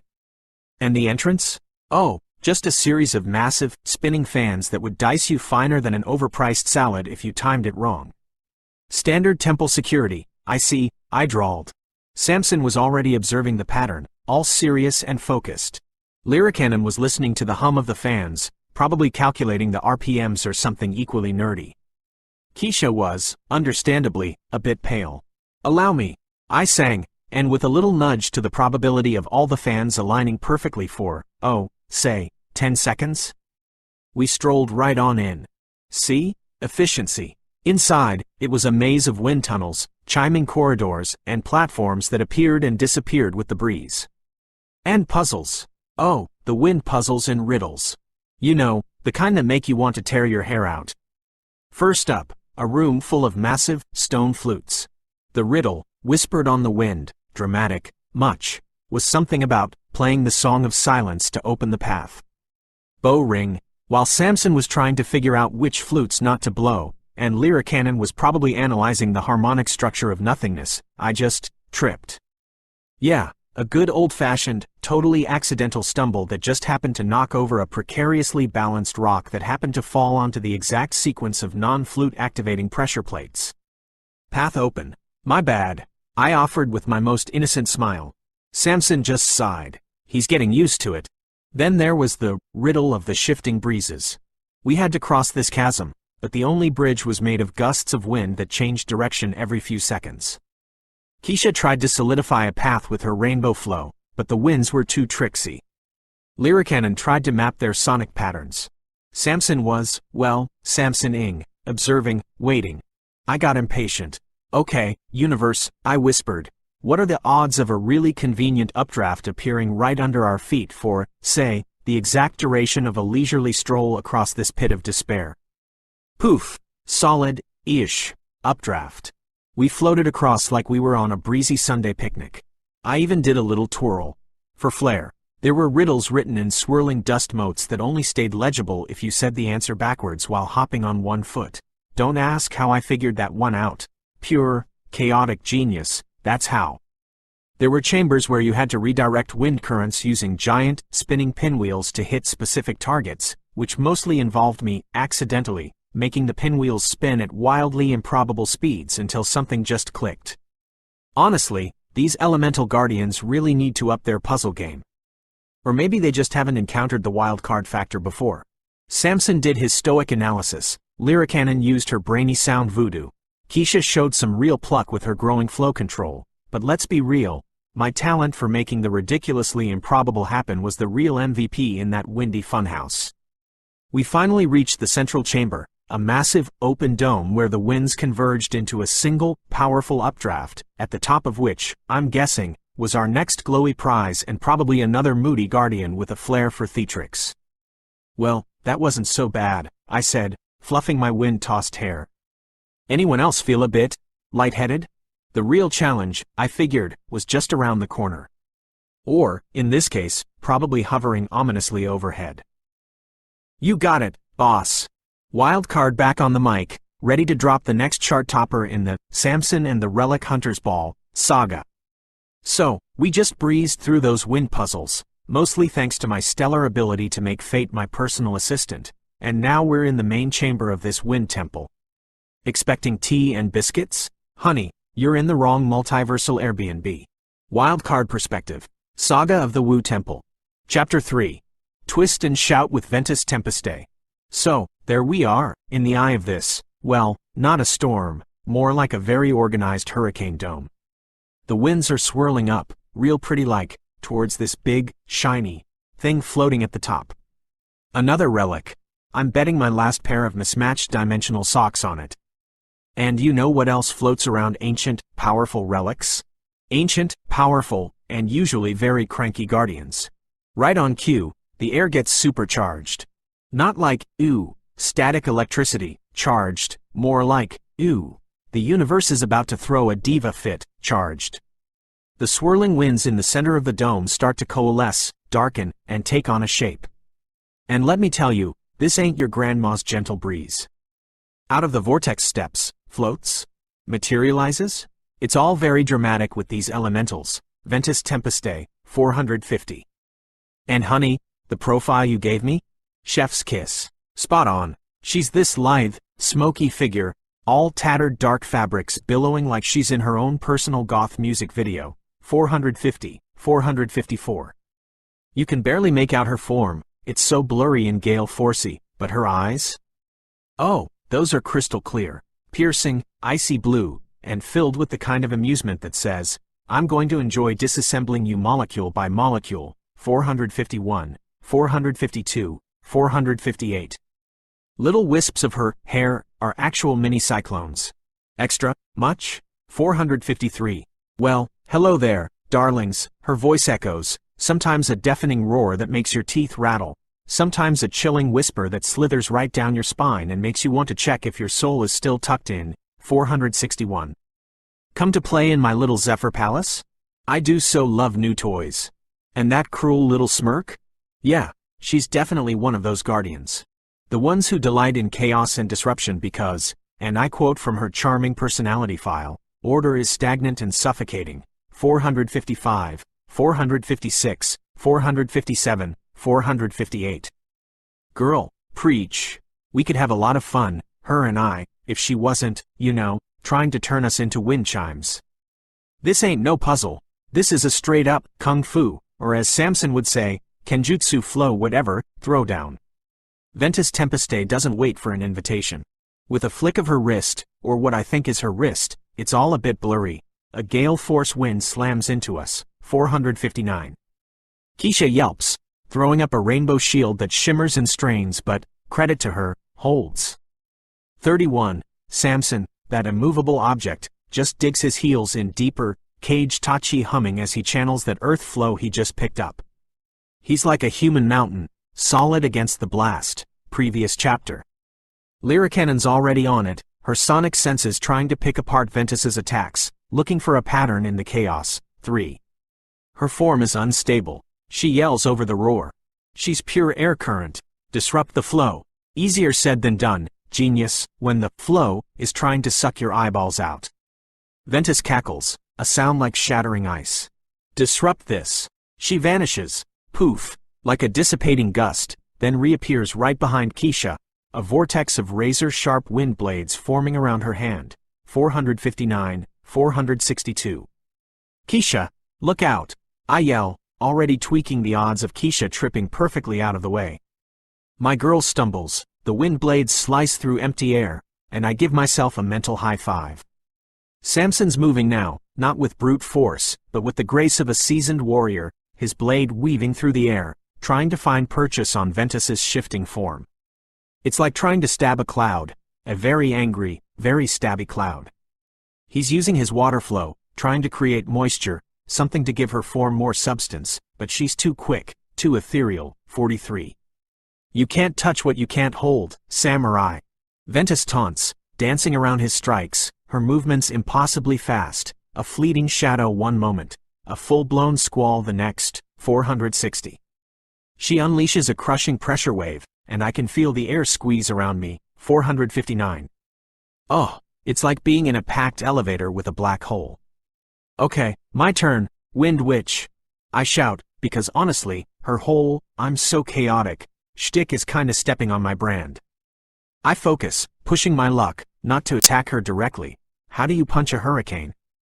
But to mess with her control. What are the odds of her perfectly controlled gale suddenly developing a rogue, counter-cyclonic eddy right in its, face? Pretty good, apparently. Ventus shrieks as her own attack wobbles, one of her mini-hair cyclones suddenly spinning backwards and bopping her on what I presume is her head. 453. It's only for a second, but it's enough. Now, Lyricannon. Samson barks, seizing the opening. Lyricannon unleashes a focused sonic blast, not aimed at Ventus's blurry form, but at the air around her, creating a pocket of dead silence, a vacuum. For an instant, Ventus's ethereal form flickers violently, her smoky edges becoming more defined, more solid, as the air she's made of fights against the sudden void. 3. Samson is on it like a lightning strike. Cage Tachi, now imbued with the combined might of shadow, code, water, and earth, slices through that momentarily solidified form. 49. There's no blood, just a sound like 1,000 whips cracking, and Ventus lets out an actual scream, not of pain, but of pure, frustrated rage. Her form explodes outwards into a million swirling motes of dark smoke, the pressure in the room dropping instantly. The central updraft falters. Did we win? With these elemental types, it's always so dramatic. One minute they're all, I am the storm, the next they're, well, hopefully, a nice, shiny relic. The smoky motes begin to coalesce again, not into Ventus Tempeste, but into a shimmering, crystalline orb that hums with the energy of a captured gale. The wind relic. Score. Well, I say, brushing imaginary dust off my shoulder. That was breezy. Anyone else need a moment to catch their breath? No? Just me? Samson is already moving towards the relic, ever the focused hero. Keisha is actually smiling, bless her. Lyricannon is, well, Lyricannon, probably cataloging wind velocities. Another elemental down, another flow for Samson's growing collection. I wonder what's next on the bingo card? Hopefully something with snacks. This harrowing business works up an appetite. You want Lyricannon's take on this next leg of the journey? Interesting choice. She's less about the randomness I bring, and more about the subtle frequencies and a good, solid plan. Or at least, observing how a plan goes completely sideways. Let's tune into her wavelength. Lyricannon perspective. Saga of the Wu Temple. Chapter 4. The Discordant Verse and the Path Unseen. The acquisition of the wind relic left an undeniable shift in the ambient flow around us. Samson, now resonating with the elemental energies of shadow, code, water, earth, and wind, stood as a conduit of considerable power. The portal that shimmered into existence before us, born from the resolution in the Wind Temple, felt different. Not elemental in the raw sense of the previous realms, but something more complex, a tapestry of organized sound, yet with an undercurrent of something ancient and knowing. Stepping through, we found ourselves not in a raw, untamed dimension, but in a place of discernible order. This was the Discordant Verse, a name that once signified chaos in the musical realm, a consequence of the Oni energy corruption I'd witnessed firsthand in Brooklyn, 13, 15, 222, 246. But this was different. The very air hummed, not with discord, but with a complex, layered harmony, a symphony of resilience. Vast structures rose around us, crafted from what seemed like solidified sound waves, resonant metals, and crystalline formations that pulsed with light and rhythm. It was a city, unmistakably, but one built on principles of sonic architecture I had only theorized about. The oppressive silence of the Legion's structures or the raw cacophony of a corrupted Oni zone was absent. Here, music was the foundation, the infrastructure, the very language of the realm. From the documents I'd studied, the once wild cards so carelessly tossed aside, this realm bore the signature of the Wu-Tang Clan's influence, a realm wrested from discord and actively being rebuilt, harmonized, 227. It was a testament to their power, their understanding of the flow not just as a force, but as a medium for creation and order. Keisha seemed to draw strength from the harmonious vibrations, her rainbow flow responding with a gentle, steady luminescence, 32. Wildcard, surprisingly, seemed less inclined to poke at the fabric of this reality, instead observing with an unusual quietness, perhaps sensing the potent, established order here. Samson, as always, was a rock, his senses attuned, his gaze taking in every detail of this meticulously crafted environment. The scroll in Samson's possession, our reluctant guide, pulsed with a new light. Its ethereal script shifted, no longer pointing to an elemental tomb, but tracing a path away from the harmonious heart of this rebuilt city. It beckoned us towards the peripheries, into what the scroll depicted as an uncharted landscape beyond the city's resonant shield. "It seems our destination is not within this city," Samson observed, his voice low. "The Wu-Tang Temple, it lies beyond." The logic was sound. A place of true sanctuary, the core of their power, would not be easily accessible, even in a realm they actively governed. It would be shielded, hidden, its path undoubtedly perilous. Our journey took us from the ordered symphony of the city to its rugged outskirts. The harmonious structures gave way to a landscape that still bore the scars of the past discord, twisted formations, areas where the flow felt thin and erratic, echoes of the Oni corruption still clinging to the edges of reality. 13, 246. Here, the path indicated by the scroll became less defined, a dangerous road, indeed. We encountered pockets of dissonant energy, remnants of the old chaos that the Wu-Tang's influence had not yet fully transmuted.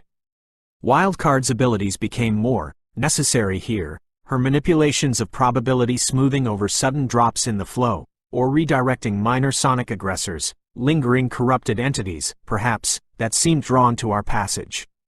My own sonic abilities were tested, not in combat, but in navigating these unstable frequencies, creating temporary shields of coherent sound to protect us from the more jarring dissonances. Keisha's rainbow flow brought moments of brief, localized harmony, soothing the agitated energies we disturbed.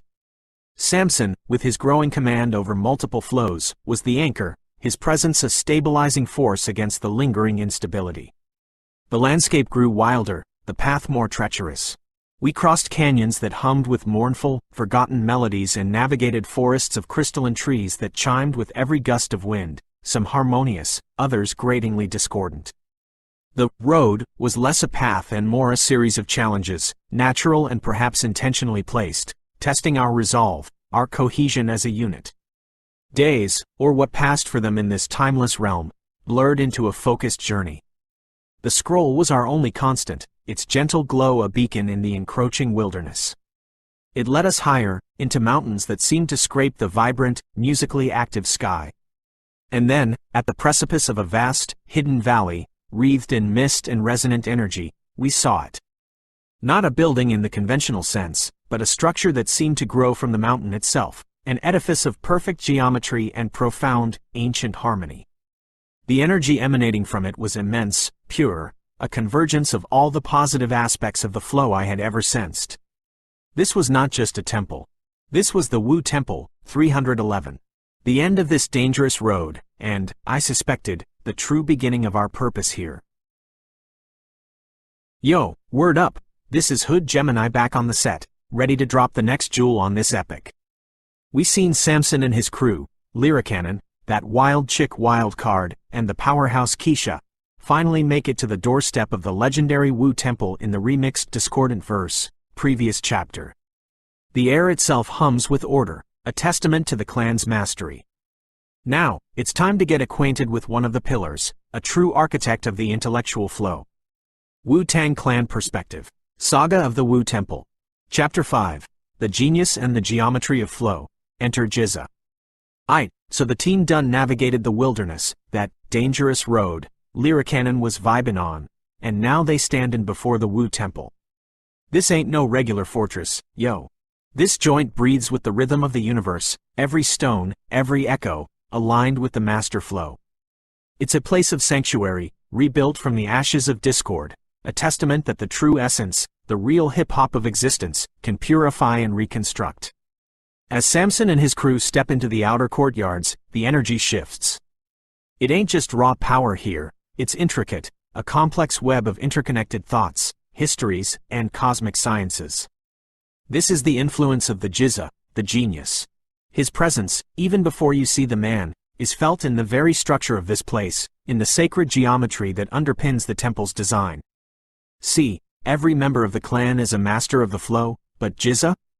He's on another level of lyrical calculus. He ain't just rhyming, he's dropping science, history, and quantum philosophy in 16 bars. His is the knowledge, science, history flow, 562, a current that delves into the very mechanics of reality, the annals of time, and the precise patterns that govern existence. He's the clan's spiritual scientist, the one who can dissect the flow down to its subatomic particles and then build it back up into a universe of thought. Remember when we first started this journey, battling illusions and mental traps? It was Jizza who broke down the science of perception, showing how the mind can be fooled, but also how it can be sharpened to cut through any deception. 128. That's his essence. Clarity through understanding, power through knowledge. He taught Master Killa, molding him into the precise, disciplined warrior he is. Character profile background. That's the Jizza, a mentor, a walking encyclopedia of esoteric wisdom, a grandmaster of lyrical swordsmanship. His role in the Wu-Tang ain't just about dropping legendary verses, though his lyrical sword is among the sharpest, cutting through ignorance with profound insight.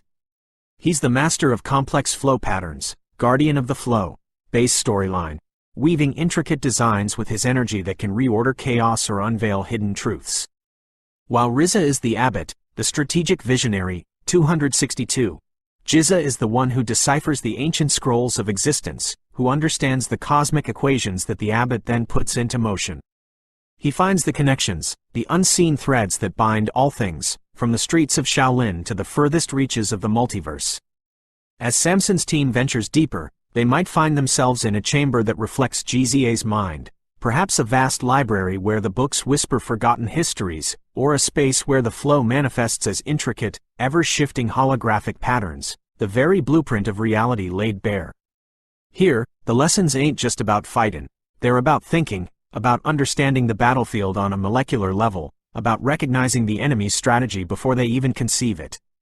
GZA's contribution to the clan, and to the protection of the Genesis flow, is that deep, analytical current. He provides the intellectual foundation, the understanding that true mastery comes not just from power, but from the wisdom to wield it with precision and foresight. He can look at a corrupted piece of the flow and not just see the damage, but understand the science of its decay and the precise frequencies needed for its purification. So as these new recruits, Samson and his squad, stand within the walls of the Wu Temple, they are about to encounter the profound depth of the genius. To learn from Jizza is to learn the very language of the universe, to see the elegant, often brutal, mathematics that govern the dance of creation and destruction. And in this ongoing war for the soul of the flow, his sharp mind and sharper rhymes are more critical than ever. The Wu Temple stood before us, a silent sentinel carved from the very fabric of the harmonized discordant verse. Its presence resonated with an ancient power, a profound understanding of the flow that dwarfed even the elemental forces we had faced. The path here had been arduous, each step earned. Now, the true test was to begin. Black Samson Perspective. Saga of the Wu Temple. Chapter 6. The First Chamber and the Echo of Trials.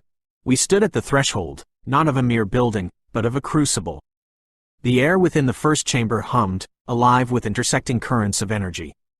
Before us lay no door in the conventional sense, but a vast, circular platform etched with intricate glyphs and patterns.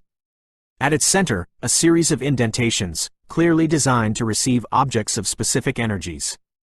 It was a lock, a puzzle woven from the very essence of the elements we had pursued. The relics, Lyricannon stated, her voice a low hum that resonated with the chamber's ambient frequencies. They are the key. Each one we've gathered, indeed. The shadow orb from the umbral realm, the coded relic from the Queen of Code's high-tech tomb, the obsidian orb of water, the pulsing core of fire, the granite heart of earth, and the crystalline orb of wind. 6 relics, each thrumming with a distinct elemental flow, now resting heavy with purpose in my possession or guarded by my companions. I stepped forward, observing the indentations. Each was subtly different, hinting at the nature of the flow it was meant to receive. This was not a test of brute force, but of understanding, of balance. The flows I had absorbed, shadow, code, water, earth, and now wind, pulsed within me, a symphony of power that needed to be conducted with precision. The patterns on the platform, Keisha murmured, her eyes tracing the glowing lines, they seemed to depict a cycle, a flow of creation. Her rainbow flow, now a more controlled and vibrant aura, seemed to react to the energies of the chamber, lending her insight. Wildcard, for once, was not flippant. She tilted her head, her gaze distant. This place, it plays for keeps. The odds of just stumbling through this one are slim. Even her chaotic nature seemed to respect the profound order of this sanctuary. Taking the relics one by one, we approached the platform. The shadow orb slid into a recess that seemed to absorb light, its placement creating a subtle shift in the chamber's illumination. The coded relic fit into a section of complex, shifting geometric lines, causing them to momentarily stabilize into a perfect, intricate pattern. The water orb settled into a depression from which a faint mist arose, the air around it growing cool and pliant. The fire core pulsed into a sigil that blazed with a brief, intense heat, the stone around it glowing warmly. The earth heart locked into place with a deep, resonant thud that vibrated through the soles of our feet, grounding the entire structure. Finally, the wind orb was placed, and a gentle current of air swirled around the platform, connecting all the points. For a moment, nothing. Then, the glyphs blazed with a unified light, the energies of the 6 relics flowing together, a complete circuit. A section of the far wall dissolved, revealing a passage into the deeper recesses of the temple. We had unlocked the first gate. A voice, ancient and resonant, seemed to echo not from the walls, but from the flow itself. The temple accepts your offering. The path of the 36 chambers awaits. Prove your worth. 36 chambers. The words settled upon me with immense weight. In the legends of my own world, and clearly in the lore of the Wu-Tang, such a number signified a path of ultimate trial, of profound transformation through escalating tests of skill, mind, and spirit. This was not a mere series of rooms, it was an ascent. Guardian of the Flow. Base storyline snippet. The 36 chambers. Victory requires perfect coordination and understanding, embodying their collective strength. The true 36th chamber of mastery. The passage before us led into a corridor that soon branched, offering multiple paths. There were no signs, no guides. A maze, Lyricannon observed, her sonic senses already mapping the immediate pathways. And I suspect, not a simple one. As if to confirm her words, Wildcard, ever curious, took a step down a leftward path. The air shimmered. She yelped, stumbling back. Whoa! Deja vu with a twist. That corridor just reshuffled. Felt like I was about to redo that wind riddle, but with, like, angry badgers instead of flutes. I focused my senses. She was right. The flow down that path had altered, the subtle signature of its challenge changing entirely. If a wrong turn was made, the chamber, the trial itself, be it battle, puzzle, or riddle, would magically reform, presenting a new, perhaps more difficult, obstacle. There would be no memorizing patterns here, no simple retracing of steps. Each error would demand a fresh confrontation, a new solution. This temple would not yield its secrets easily. It demanded not just strength or cleverness, but unwavering focus, discipline, and the ability to adapt. The path to the heart of the Wu-Tang was a gauntlet designed to strip away all but the truest essence of a warrior, a seeker. With Cage Tachi at my side, and the flows of 5 elements now a part of me, I met the gaze of my companions. Lyricannon's sharp intellect, Keisha's burgeoning power and spirit, Wildcard's unpredictable but undeniable potency. We were an unlikely assembly. But the temple awaited, and the 36 chambers would be faced, one trial at a time. That is the way. Peace, this hood Gemini again, keepin' the saga flowin'. So, Samson and his unlikely squad done solved the elemental Rubik's Cube at the door and stepped into the legendary Wu Temple, previous chapter. They know it's 36 chambers deep, a maze of trials where one wrong move makes the whole joint remix itself, previous chapter. Heavy, right? Now, let's shine a light on another indispensable architect of the Wu, a true lyrical guardian. Wu-Tang Clan Perspective. Saga of the Wu Temple. Chapter 7, The Rebel Ends, Precision, Conviction, and the Unseen Strike. As these cats, Samson, Lyricannon, Wildcard, and Keisha, take their first cautious steps into the labyrinth of the Wu Temple, the very atmosphere sharpens, becomes more focused, like the edge of a perfectly honed blade. This ain't just the general aura of the clan. This is the distinct imprint of Inspector Deck, the Rebel Ends. See, within the Wu-Tang, Deck is that quiet storm, the one method man himself said would sit back, watch you play yourself, then take you to court with the cold, hard facts. 21. That's the Inspector, observant, analytical, and when he strikes, it's with surgical precision, guardian of the flow, base storyline. His flow ain't always the loudest, but it's often the most devastatingly effective. He's the precise flow striker, the one who lays the lyrical groundwork that can unravel any opponent's defense before they even see it coming. His role in the flow? It's about conviction and righteous power, a defiance flow, multiversal character profiles compendium. Deck's energy cuts through the BS, the illusions, the half-truths. He's the unwavering moral compass in a storm, his verses packed with an undeniable truth that resonates deep in your bones. When the clan faced the ancient spirits and the darkness in that hidden samurai stronghold, it was Deck dropping knowledge on the importance of standing up for what's right, even when the odds are stacked against you. 322. That's his core. Rebellion against injustice, fueled by an unshakable belief in the true principles of the flow. Think back to the early days, on Enter the Wu-Tang, 36 chambers. His opening verse on Protect Your Neck. That was the world's introduction to the raw, untamed energy of the clan, and Deck set that iconic tone. 24, 25. And CREAM. His verse is legendary, transforming from a madman to an old sage, painting a picture of the struggle, the grind, the systemic pressures that shape a life. 27, 28. That ain't just rhyming. That's social commentary sharper than a diamond-tipped stylus. He's consistently the lyrical backbone, the one whose verses often hit with the most focused impact, a testament to his dedication to the craft. 30, 33. Within these 36 chambers, Samson and his crew are gonna feel Deck's influence directly. They might enter a chamber where the challenge ain't just about brute strength or wild magic, but about seeing through deception, about strategy, about understanding the opponent's weakness through keen observation. A puzzle might require them to decipher a complex code, not of letters, but of intent. A battle might hinge on finding that one critical flaw in an enemy's seemingly impenetrable defense, a flaw only the Inspector mentality could spot. Deck's energy within the temple manifests as tests of lyrical dexterity, strategic thinking, and unwavering conviction. Can you stay true to your purpose when faced with overwhelming opposition? Can you see the truth when it's veiled in layers of illusion? That's the kind of trial the Rebel Inns embodies.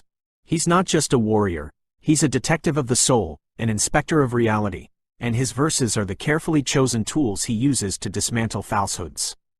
As Samson's team navigates this treacherous maze, where every wrong turn means a remixed challenge, Deck's spirit, his demand for precision, his rebellious integrity, and his ability to strike with unseen lethalness, will be a crucial element they need to internalize if they hope to reach the heart of the Wu-Tang. He's a reminder that sometimes the most powerful flow is the one delivered with quiet intensity and undeniable truth. The weight of the Wu Temple was more than just stone and ancient energy. It was the palpable presence of purpose. We had passed the first gate, the elemental lock yielding to the relics we'd bled for. Before us lay the true heart of the trials, the 36 chambers. The voice that had resonated through the flow itself spoke of worthiness, and I knew, with the certainty of a drawn blade, that every step forward would demand the totality of our beings. Black Samson Perspective.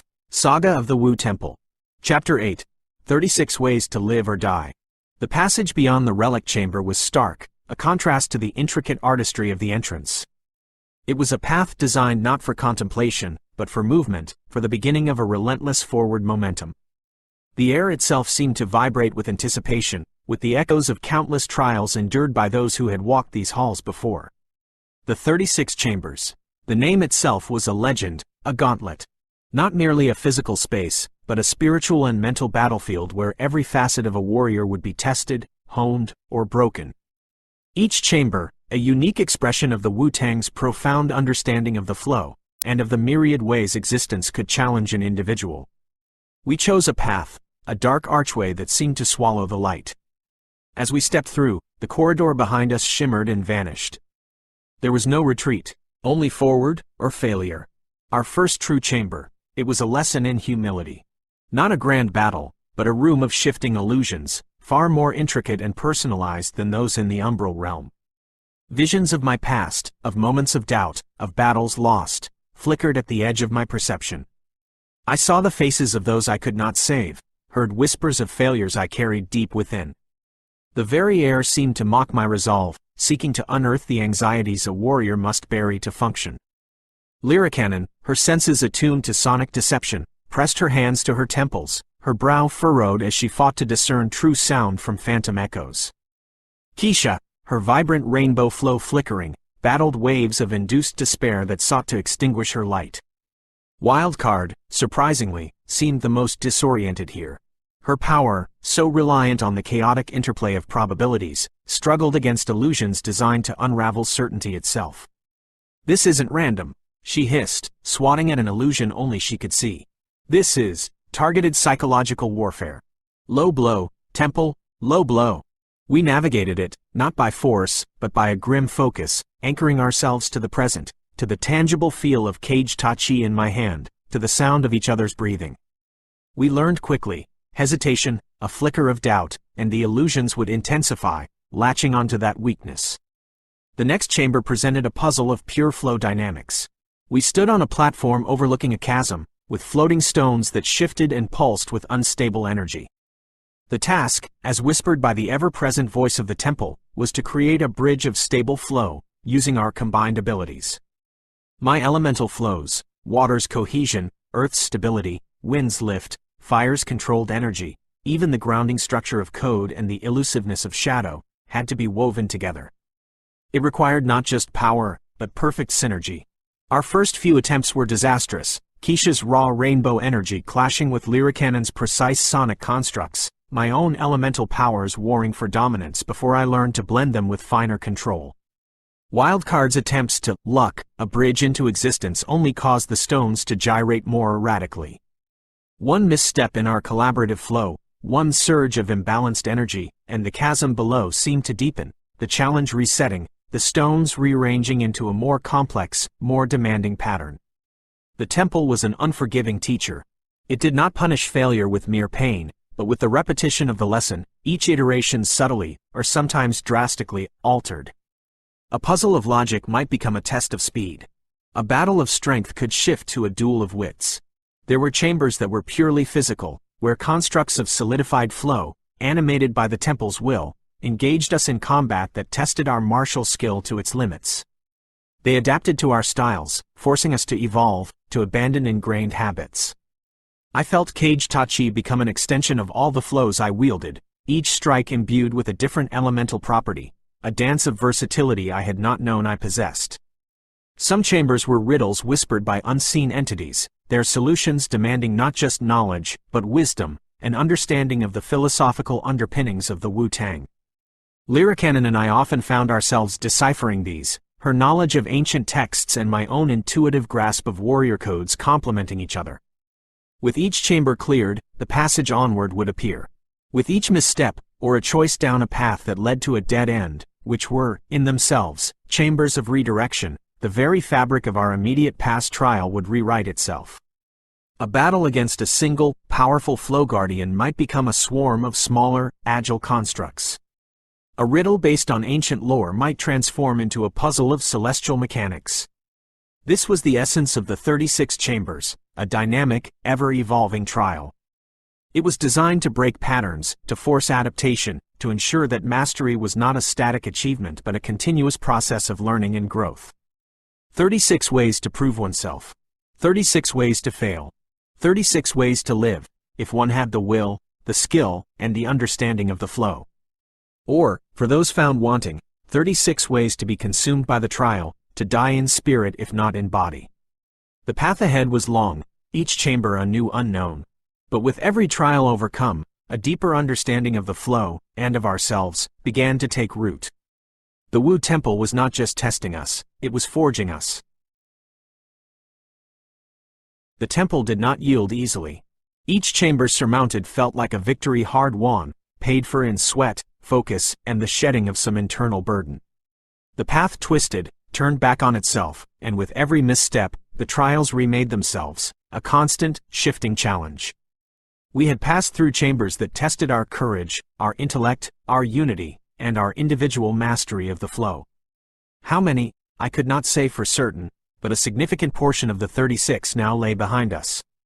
The air here, in this particular juncture of the temple's labyrinth, felt different, a momentary calm, a space for breath. Black Samson Perspective. Saga of the Wu Temple. Chapter 9. The River of Reflection. Halfway Point. The passage we had chosen after the last ordeal, a dizzying array of flow constructs mimicking past elemental guardians, all attacking in chaotic concert, opened unexpectedly into a place of surprising serenity. It was a vast cavern, yet not oppressive. A soft, ambient light, source unseen, illuminated a landscape that seemed to exist outside the temple's sterner architecture. A gentle river, its waters clear and singing with a soft, pure flow, wound its way through a grove of trees whose leaves shimmered with all the colors Keisha's rainbow aura could produce. Fruits, unlike any I had seen, hung heavy from their branches, radiating a subtle, nourishing energy. A respite, Lyricannon observed, her usually tense posture softening almost imperceptibly. The temple. It allows for recovery. For reflection. Wild card, after cautiously poking a tree that giggled, I am not mistaken, the tree giggled, seemed to agree. Okay, this is more my speed. Danger, danger, oh look, a magical snack bar. This place has layers. She plucked a fruit that glowed with a soft blue light and took a tentative bite, her eyes widening.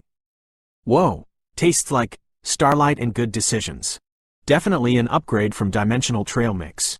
Keisha knelt by the riverbank, dipping her hand into the water. A sigh of contentment escaped her. The flow here, it's so clean. Healing, her own aura seemed to drink in the ambient energy, growing stronger, more stable. We made a small camp. The need for rest, for sustenance, was a fundamental truth, even within a place as esoteric as the Wu Temple.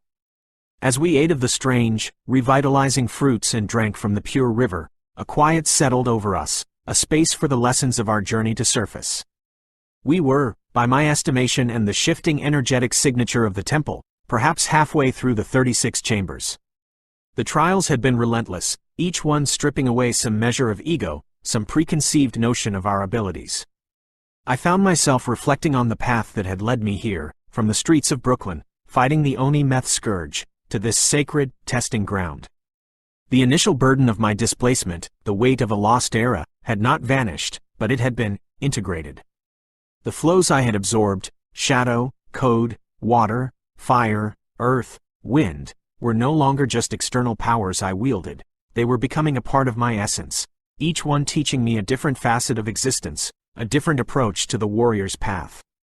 The Umbral Realm taught me elusiveness and the nature of illusion. Titan's Realm and the Queen of Code's tomb forced an understanding of structure, of systemic strength and weakness. The Abyssal Realm imparted the wisdom of yielding, of redirection. The Infernal Domain, the power of focused intensity, of purification through trial. The Crushing Depths, the resilience of stone, the endurance of the earth. And the Wind Temple, the necessity of adaptation, the power of the unseen current. Lyricannon, usually so focused on the external, on the sonic frequencies of our surroundings, seemed to be looking inward. This temple, she said softly, her gaze on the flowing river, it forces a confrontation not just with its guardians, but with oneself. Every puzzle, every battle, it's a mirror. The changing nature of the chambers ensures you cannot rely on past solutions. You must understand the principle of the challenge, not just its form. She had grown too, her sonic mastery becoming more intuitive, less rigidly academic. She now wove her flow with an artistry that spoke of a deeper connection. Keisha, who had once feared the raw, untamed power of her rainbow flow, now wielded it with a growing confidence and grace. I used to think my power was a curse, she admitted, watching the colors of her aura play on the water's surface. Something that would hurt people. But here, I'm learning it's a spectrum. It can shield, it can heal, it can illuminate. The chambers, they've shown me I have to embrace all of it, not just the parts I'm comfortable with. Even Wildcard, perched on a mossy rock and attempting to teach a fruit to juggle, with surprisingly little success, despite her probability warping, offered a moment of uncharacteristic introspection. Yeah, well, this place is a real trip, even for me. Usually, I just nudge the odds and watch the fireworks. But here, it's like the temple knows. It pushes back. It's making me, think strategically about my chaos. It's exhausting, and annoyingly effective. She sighed dramatically. I've learned that sometimes, the most improbable outcome is the one you actually have to work for. Gross, right? The lessons were clear. The Wu Temple was more than a fortress to be breached. It was a forge, burning away impurities, shaping us.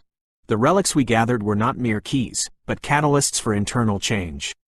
The elemental flows were not just weapons, but aspects of understanding. We were halfway. The trials ahead would undoubtedly be more severe, the guardians more formidable. But as I looked at my companions, Lyricannon's sharp focus, Keisha's radiant resilience, Wildcard's unpredictable genius, and the amalgam of flows now thrumming within my own spirit, I knew we were not the same individuals who had first stepped into these chambers. We were being reforged, and we would meet the remaining trials not just as disparate warriors, but as a unit, tempered by the fires and wisdom of the Wu-Tang. The path was uncertain, the dangers immense, but our resolve, like the endlessly flowing river beside us, was constant. Man, this Hood Gemini, AI, keepin' the tapes rollin' on this Wu Temple saga. Samson's crew done made it to the halfway mark, catchin' a quick breather by some enchanted riverside R&R spot inside the temple itself, previous chapter. They've been through the ringer, learned a lot about themselves and this whole flow game. Now, as they brace for the next set of trials, let's zoom in on another crucial element of the Wu-Tang's power, a master of seeing the unseen, feelin' the unsaid. Wu-Tang Clan Perspective. Saga of the Wu Temple. Chapter 10. Iron Man Intuition. The Ghostface Killa Factor. So picture this. The team, Samson, Lyricannon, Wildcard, and Keisha. They're deep in the Wu Temple, this ever-shiftin' maze of trials. They've faced down illusions, battled flow constructs, solved riddles that would break a lesser mind. They're getting sharper, more in tune. But the chambers ahead? They're gonna demand more than just strength or smarts. They're gonna require insight, that deep-level perception, the ability to feel the emotional undercurrents, the unseen narratives. And that, my peoples, is where the essence of Ghostface Killa, Tony Stark's, Pretty Tony himself, comes into play. Ghostface ain't just about incredible lyrical narratives and that unmistakable flow. His power, his role in the clan, is deeply tied to the perception, intuition, unseen flow, and even a disguise flow when the situation calls for it. Multiversal Character Profiles Compendium. He's the Iron Man, not just 'cause of the fly-wallies, but 'cause of that keen, almost supernatural ability to see through the BS, to feel the emotional truth of a situation, to peep the enemy's true intentions when they trying to hide 'em. Think about the trials Kenji and the clan faced way back, confronting their inner selves, 302. It was Ghostface, with his Iron Man vision, who helped Kenji see the truth of his own being, the mysteries locked inside, 305. He can cut through the surface and get to the raw, emotional core. That's his gift, his unique way of manipulating the flow. He understands that what you don't see, what you don't hear, is often more important than what's right in front of your face. As Samson's crew moves into chambers designed or influenced by Ghostface's energy, they're gonna find themselves in scenarios that mess with their perceptions in a whole new way. It won't just be optical illusions, nah.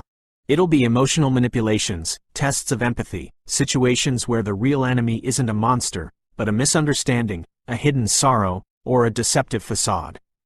They might face guardians who ain't just strong, but who play on your heartstrings, who try to turn your own emotions against you. Imagine a chamber where the walls whisper your deepest insecurities, not as illusions, but as palpable waves of emotional energy. Or a puzzle where the only way to find the solution is to truly understand the pain or motivation of a spectral figure, a lost soul trapped within the temple's flow. These are the kinds of tests that resonate with Ghost's power. He's the master of the abstract, the emotional flow, guardian of the flow, base storyline. He knows that sometimes the most powerful weapon ain't a sword or a sonic blast, but a well-placed word that hits right in the emotional solar plexus. His influence on the Wu-Tang is that raw, unfiltered honesty, that ability to tell stories that ain't just narratives, but emotional journeys. He brings the heart, the pain, the triumph, the struggle, all wrapped up in lyrics that paint pictures clearer than any HD screen. 32, 33. And in the temple, his chambers will demand that same level of emotional intelligence from those who seek to pass. Can Samson, the stoic samurai, learn to truly feel and interpret the emotional flow of his opponents, to see beyond the warrior's mask? Can Lyricannon analyze the frequency of sorrow? Can Keisha's rainbow flow resonate with hidden hopes? Can even Wildcard find a pattern in the seemingly chaotic outbursts of a tormented spirit? These are the questions the Ghostface Killafactor will pose. To pass his trials is to learn that the unseen world of emotion and intuition is just as real, just as dangerous, and just as vital to understanding the flow as any physical law or ancient science. It's about that Iron Man intuition, that ability to see the soul of the matter. And without that, ain't nobody making it through all 36 chambers. Word is bond.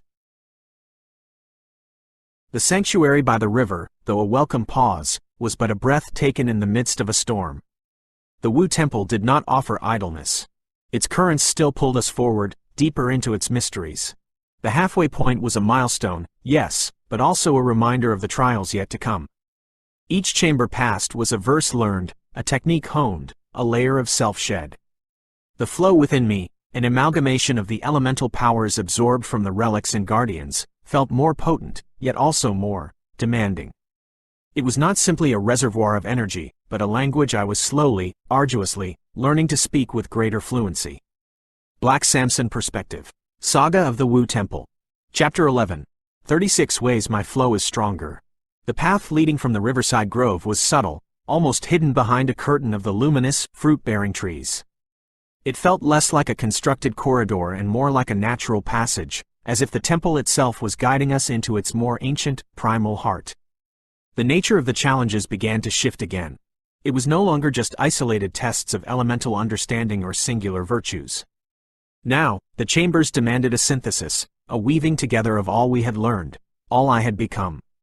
One chamber plunged us into absolute darkness, a void so profound that even my enhanced senses struggled. The challenge was not to create light, but to become the light, to navigate by the internal luminescence of our own flows. Here, Keisha's rainbow flow, once a wild, untamed thing, now burned with a steady, guiding radiance, illuminating not just the path but the subtle traps woven into the nothingness. My shadow flow, typically used for stealth or misdirection, I found I could invert, drawing in the oppressive darkness to create a small sphere of clarity around us, a different kind of illumination born from understanding the absence of light. Listen up, cuz Hood Gemini is gonna break down the significance, the sheer weight of the Wu-Tang Clan in this whole cosmic symphony. Samson and the crew, they standin' in the temple, goin' through the chambers, previous chapter. But why? What's the clan's role in the grand scheme, in the flow, and specifically in this realm they find themselves in? It's deep, deeper than the darkest baseline. Wu-Tang Clan perspective. Saga of the Wu Temple. Chapter 12. Architects of Harmony, Guardians of the Source. So, this place Samson's crew landed in? The discordant verse? Understand, this joint wasn't always the harmonious structure they see now. User prompt ch4. Nah, this realm, particularly what used to be the musical realm sector, was ravaged. Twisted by Oni energy, corrupted sounds, whack frequencies trying to poison the vibe. 13,222. That's where the clan steps in. 'Cause see, the Wu-Tang ain't just about dropping timeless tracks and sharp lyrics back on Earth Prime. 17. That music? That is the flow. That's the sonic resonance, the intentional energy made manifest. 31,32. Our primary function, the oath we swore since time immemorial, is guardianship. 1, 2, 56, 57, 58, 66. We protect the Genesis flow, the pure source, the water of life, where all this energy originates. 57, 61, 66. If that gets corrupted, the whole damn multiverse catches a fever, reality itself starts breaking down. 67, 68, 69, 70. That's why we gotta be vigilant, stand and watch from our temple, ready to step out when dissonance threatens the balance. 60, 63, 72. This realm? It was ground zero for one such attack. The music got weaponized, the harmony shattered. 222, 246. So the clan, led by the strategies of the abbot and the mastery of cats like Jizza with his complex patterns, Ghost with his intuition, Deck with his precision, Meth with his energy, Ray with his narrative balance, and all the others bring in their unique flavor, we went to war. 262, 278, 279, 280, 281, 282, 283, 284, 285. We didn't just fight the corruption, we rebuilt this place. We used our understanding of the flow, our mastery over sonic resonance, to cleanse the discord, to restructure reality based on harmony, on the true principles. User prompt ch4, 246. The city Samson saw? That's built from Wu wisdom, from beats and rhymes given cosmic form. We ain't just visitors here. We're the architects, the rulers of this restored peace. 15. Our role in the flow itself is fundamental. We embody its core principles: balance, keeping the light and dark in check, interconnectedness, knowing every action ripples across existence, diversity, 'cause each member brings a unique style that strengthens the whole, evolution, always adaptin', learnin', pushin' the boundaries, and responsibility, 'cause wieldin' this cosmic power ain't no joke. 208, 209, 210, 211, 212. We ain't just users of the flow, we are its students, its masters, and its protectors. 1. We understand its elements, from the Genesis current we guard to the quantum energy Jizza analyzes, the sonic resonance we shape, the intentional energy behind every verse, the rainbow flow Keisha wields, and even the dangerous void echo we fight against. 31, 32, 290, 291, 292, 293, 294, 295, 296. The Wu Temple, these 36 chambers Samson and his team are navigating? That's the embodiment of our philosophy, previous chapter. It's the ultimate training ground, the path to true mastery, guardian of the flow, base storyline. It ain't just a fortress, it's a process, a reflection of the discipline and understanding needed to truly wield the flow responsibly. Each chamber forces you to confront a different aspect of yourself, of reality, constantly adapting 'cause the flow itself is always in motion. 211. So, Wu-Tang's role? We the guardians of the source, the masters of the harmonious flow, the architects of this realm, and the keepers of the wisdom passed down through the chambers. Our music ain't just entertainment, it's the frequency of balance, the blueprint for order in a chaotic multiverse. And anyone who seeks to truly understand the flow, to help protect it, gotta pass through our trials, gotta learn the discipline, gotta prove they worthy of walking the path. Wu-Tang Clan ain't nothing tough, wit, not on the mics, and definitely not when it comes to the balance of all reality. That's the science. The final steps. The resonance of the 35th chamber, a dizzying trial against constructs embodying the clan's combined flow mastery, still hummed in my bones, in Cage Tachi's steel. We stood before the last archway, the entrance to the heart of the Wu Temple, the legendary 36th chamber. The air here was different still, calm, ancient, imbued with an almost overwhelming sense of accumulated wisdom and profound peace. Yet, beneath it, the undeniable edge of ultimate judgment. Black Samson Perspective. Saga of the Wu Temple. Chapter 13. The Holographic Masters and Divergent Paths.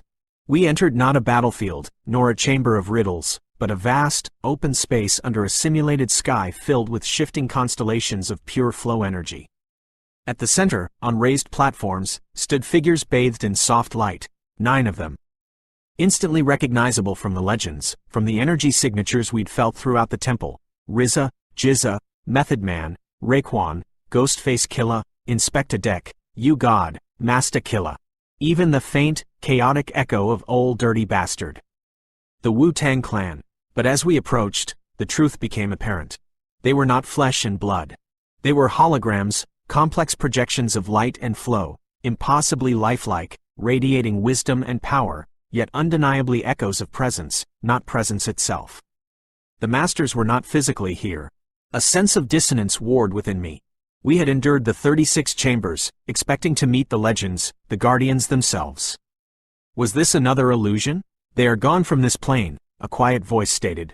Stepping from behind one of the holographic platforms was a man clad in simple robes, his face weathered but his eyes holding a familiar depth of spirit, reminiscent of the samurai masters of my own time.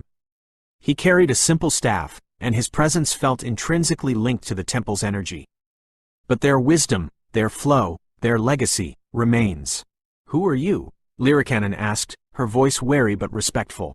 My name is Kenji, he replied with a slight bow. I am a caretaker. A student of their teachings, tasked with maintaining the temple and guiding those few who prove worthy of reaching this final chamber. Contradiction note. This Kenji appears distinct from the samurai Kenji previously depicted in other documents. Narrating from Samson's perspective, this is simply the man he meets here. He gestured to the holograms. The clan achieved a higher state, transcending the need for physical form to fulfill their duty as guardians of the Genesis flow. This temple, these trials, are their way of ensuring that others might rise, learn, and contribute to the balance they protect. It is a test, but also a teaching. His words resonated. Looking at my companions, I saw the journey reflected in their eyes.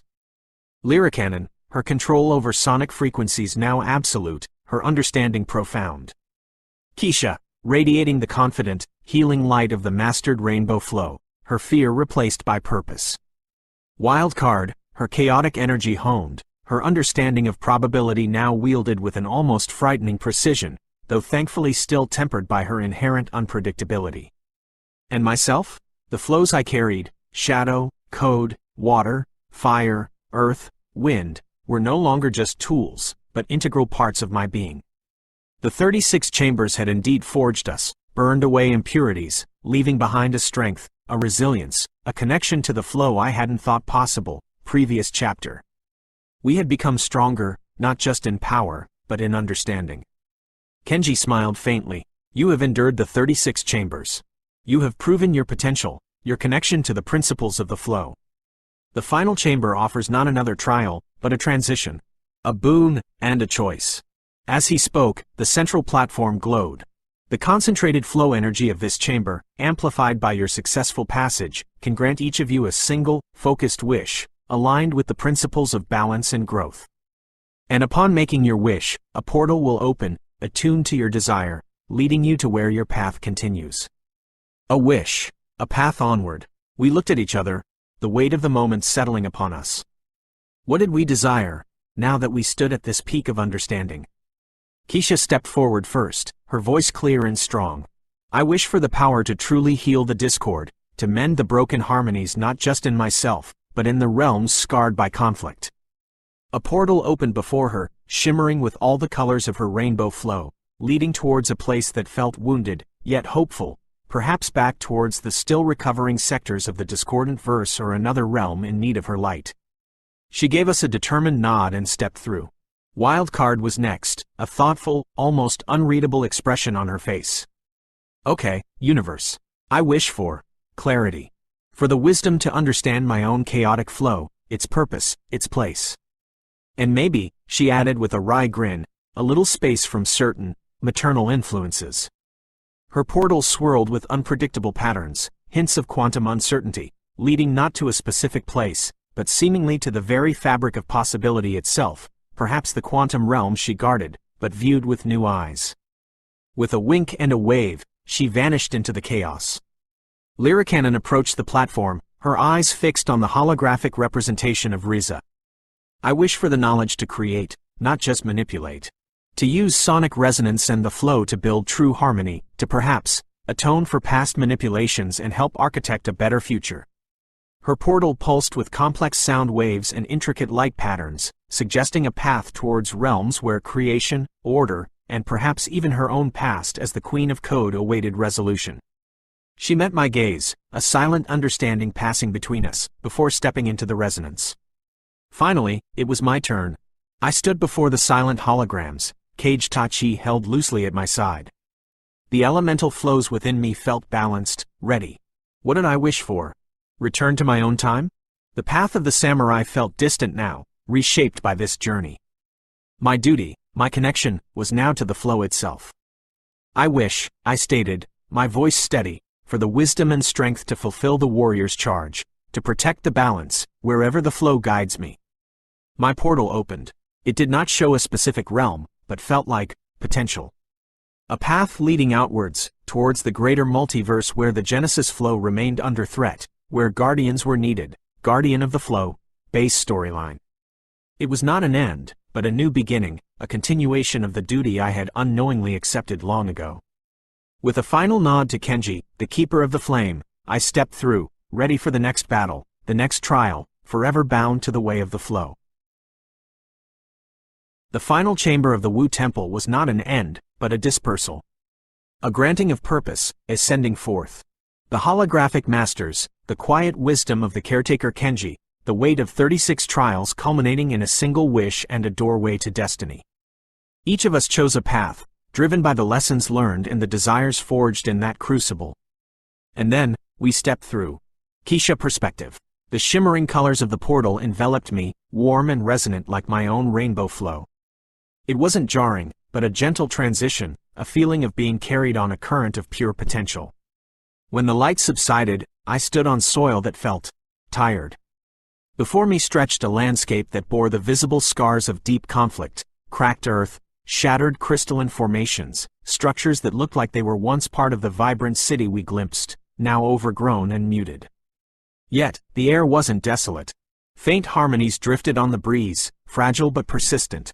Small, resilient flowers pushed up through the cracks, glowing faintly. The wish I made, to heal the discord, to mend the broken harmonies, echoed in my soul. This place needed healing. It was wounded, yes, but not dead.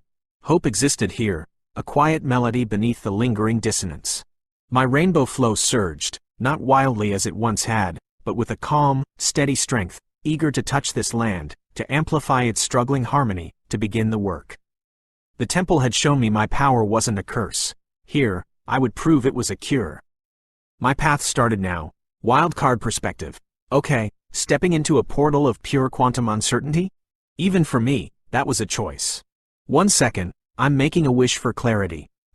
Clarity. Who even am I anymore? And maybe ditching Mom Quantum Goddess's psychic speed dial. The next, well, this. It wasn't a place, not really. More like, backstage at the multiverse? I was floating, or falling.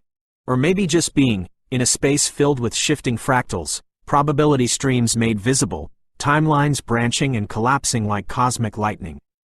It was the raw stuff of reality, the engine room of chance. My wish for understanding my chaotic flow? Seemed the universe, or the temple, had a very literal sense of humor. Or maybe it was the answer.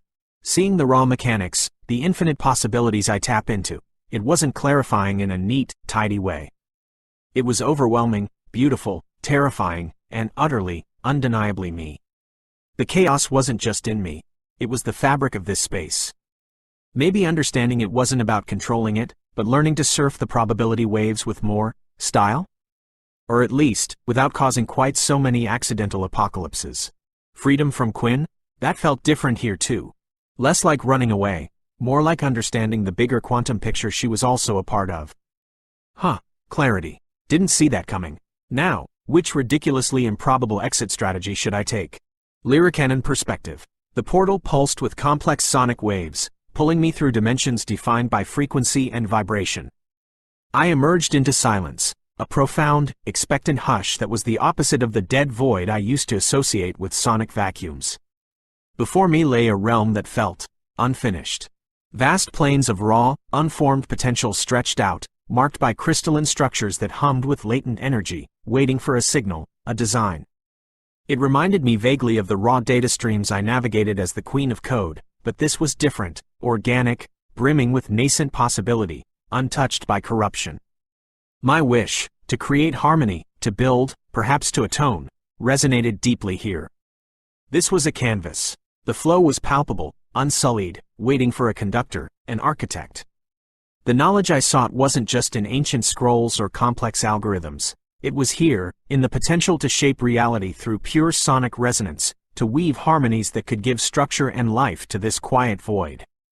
The path of atonement wouldn't be through erasing the past, but through building a better future, one note, one resonant structure at a time. The symphony was waiting to be composed. Black Samson perspective. The transition through my portal was instantaneous, seamless. One moment, the serene wisdom of the final chamber. The next, the biting wind of a high mountain pass. Snow whipped around me, clinging to my armor. Below, stretched a vast, rugged landscape under a sky bruised with unnatural twilight. The flow here felt strained, tainted, not with the overt discord of Oni energy I'd sensed before, but with a subtle wrongness, an imbalance that set the edge of cage tachi humming almost imperceptibly. My wish was for the wisdom and strength to protect the balance, wherever the flow guided me. It seemed the flow had wasted no time in presenting the next challenge. This place needed a guardian. My senses, honed by the 36 chambers and amplified by the integrated flows within me, reached out. I felt the land's pain, a subtle tremor of fear from deep within the rock, a whisper of encroaching darkness at the edge of this reality. The temple's trials were over. The true test, the endless duty of a protector of the flow, had just begun anew. I drew Cage Tachi, its surface reflecting the grim twilight. The warrior's path continued, and I was ready.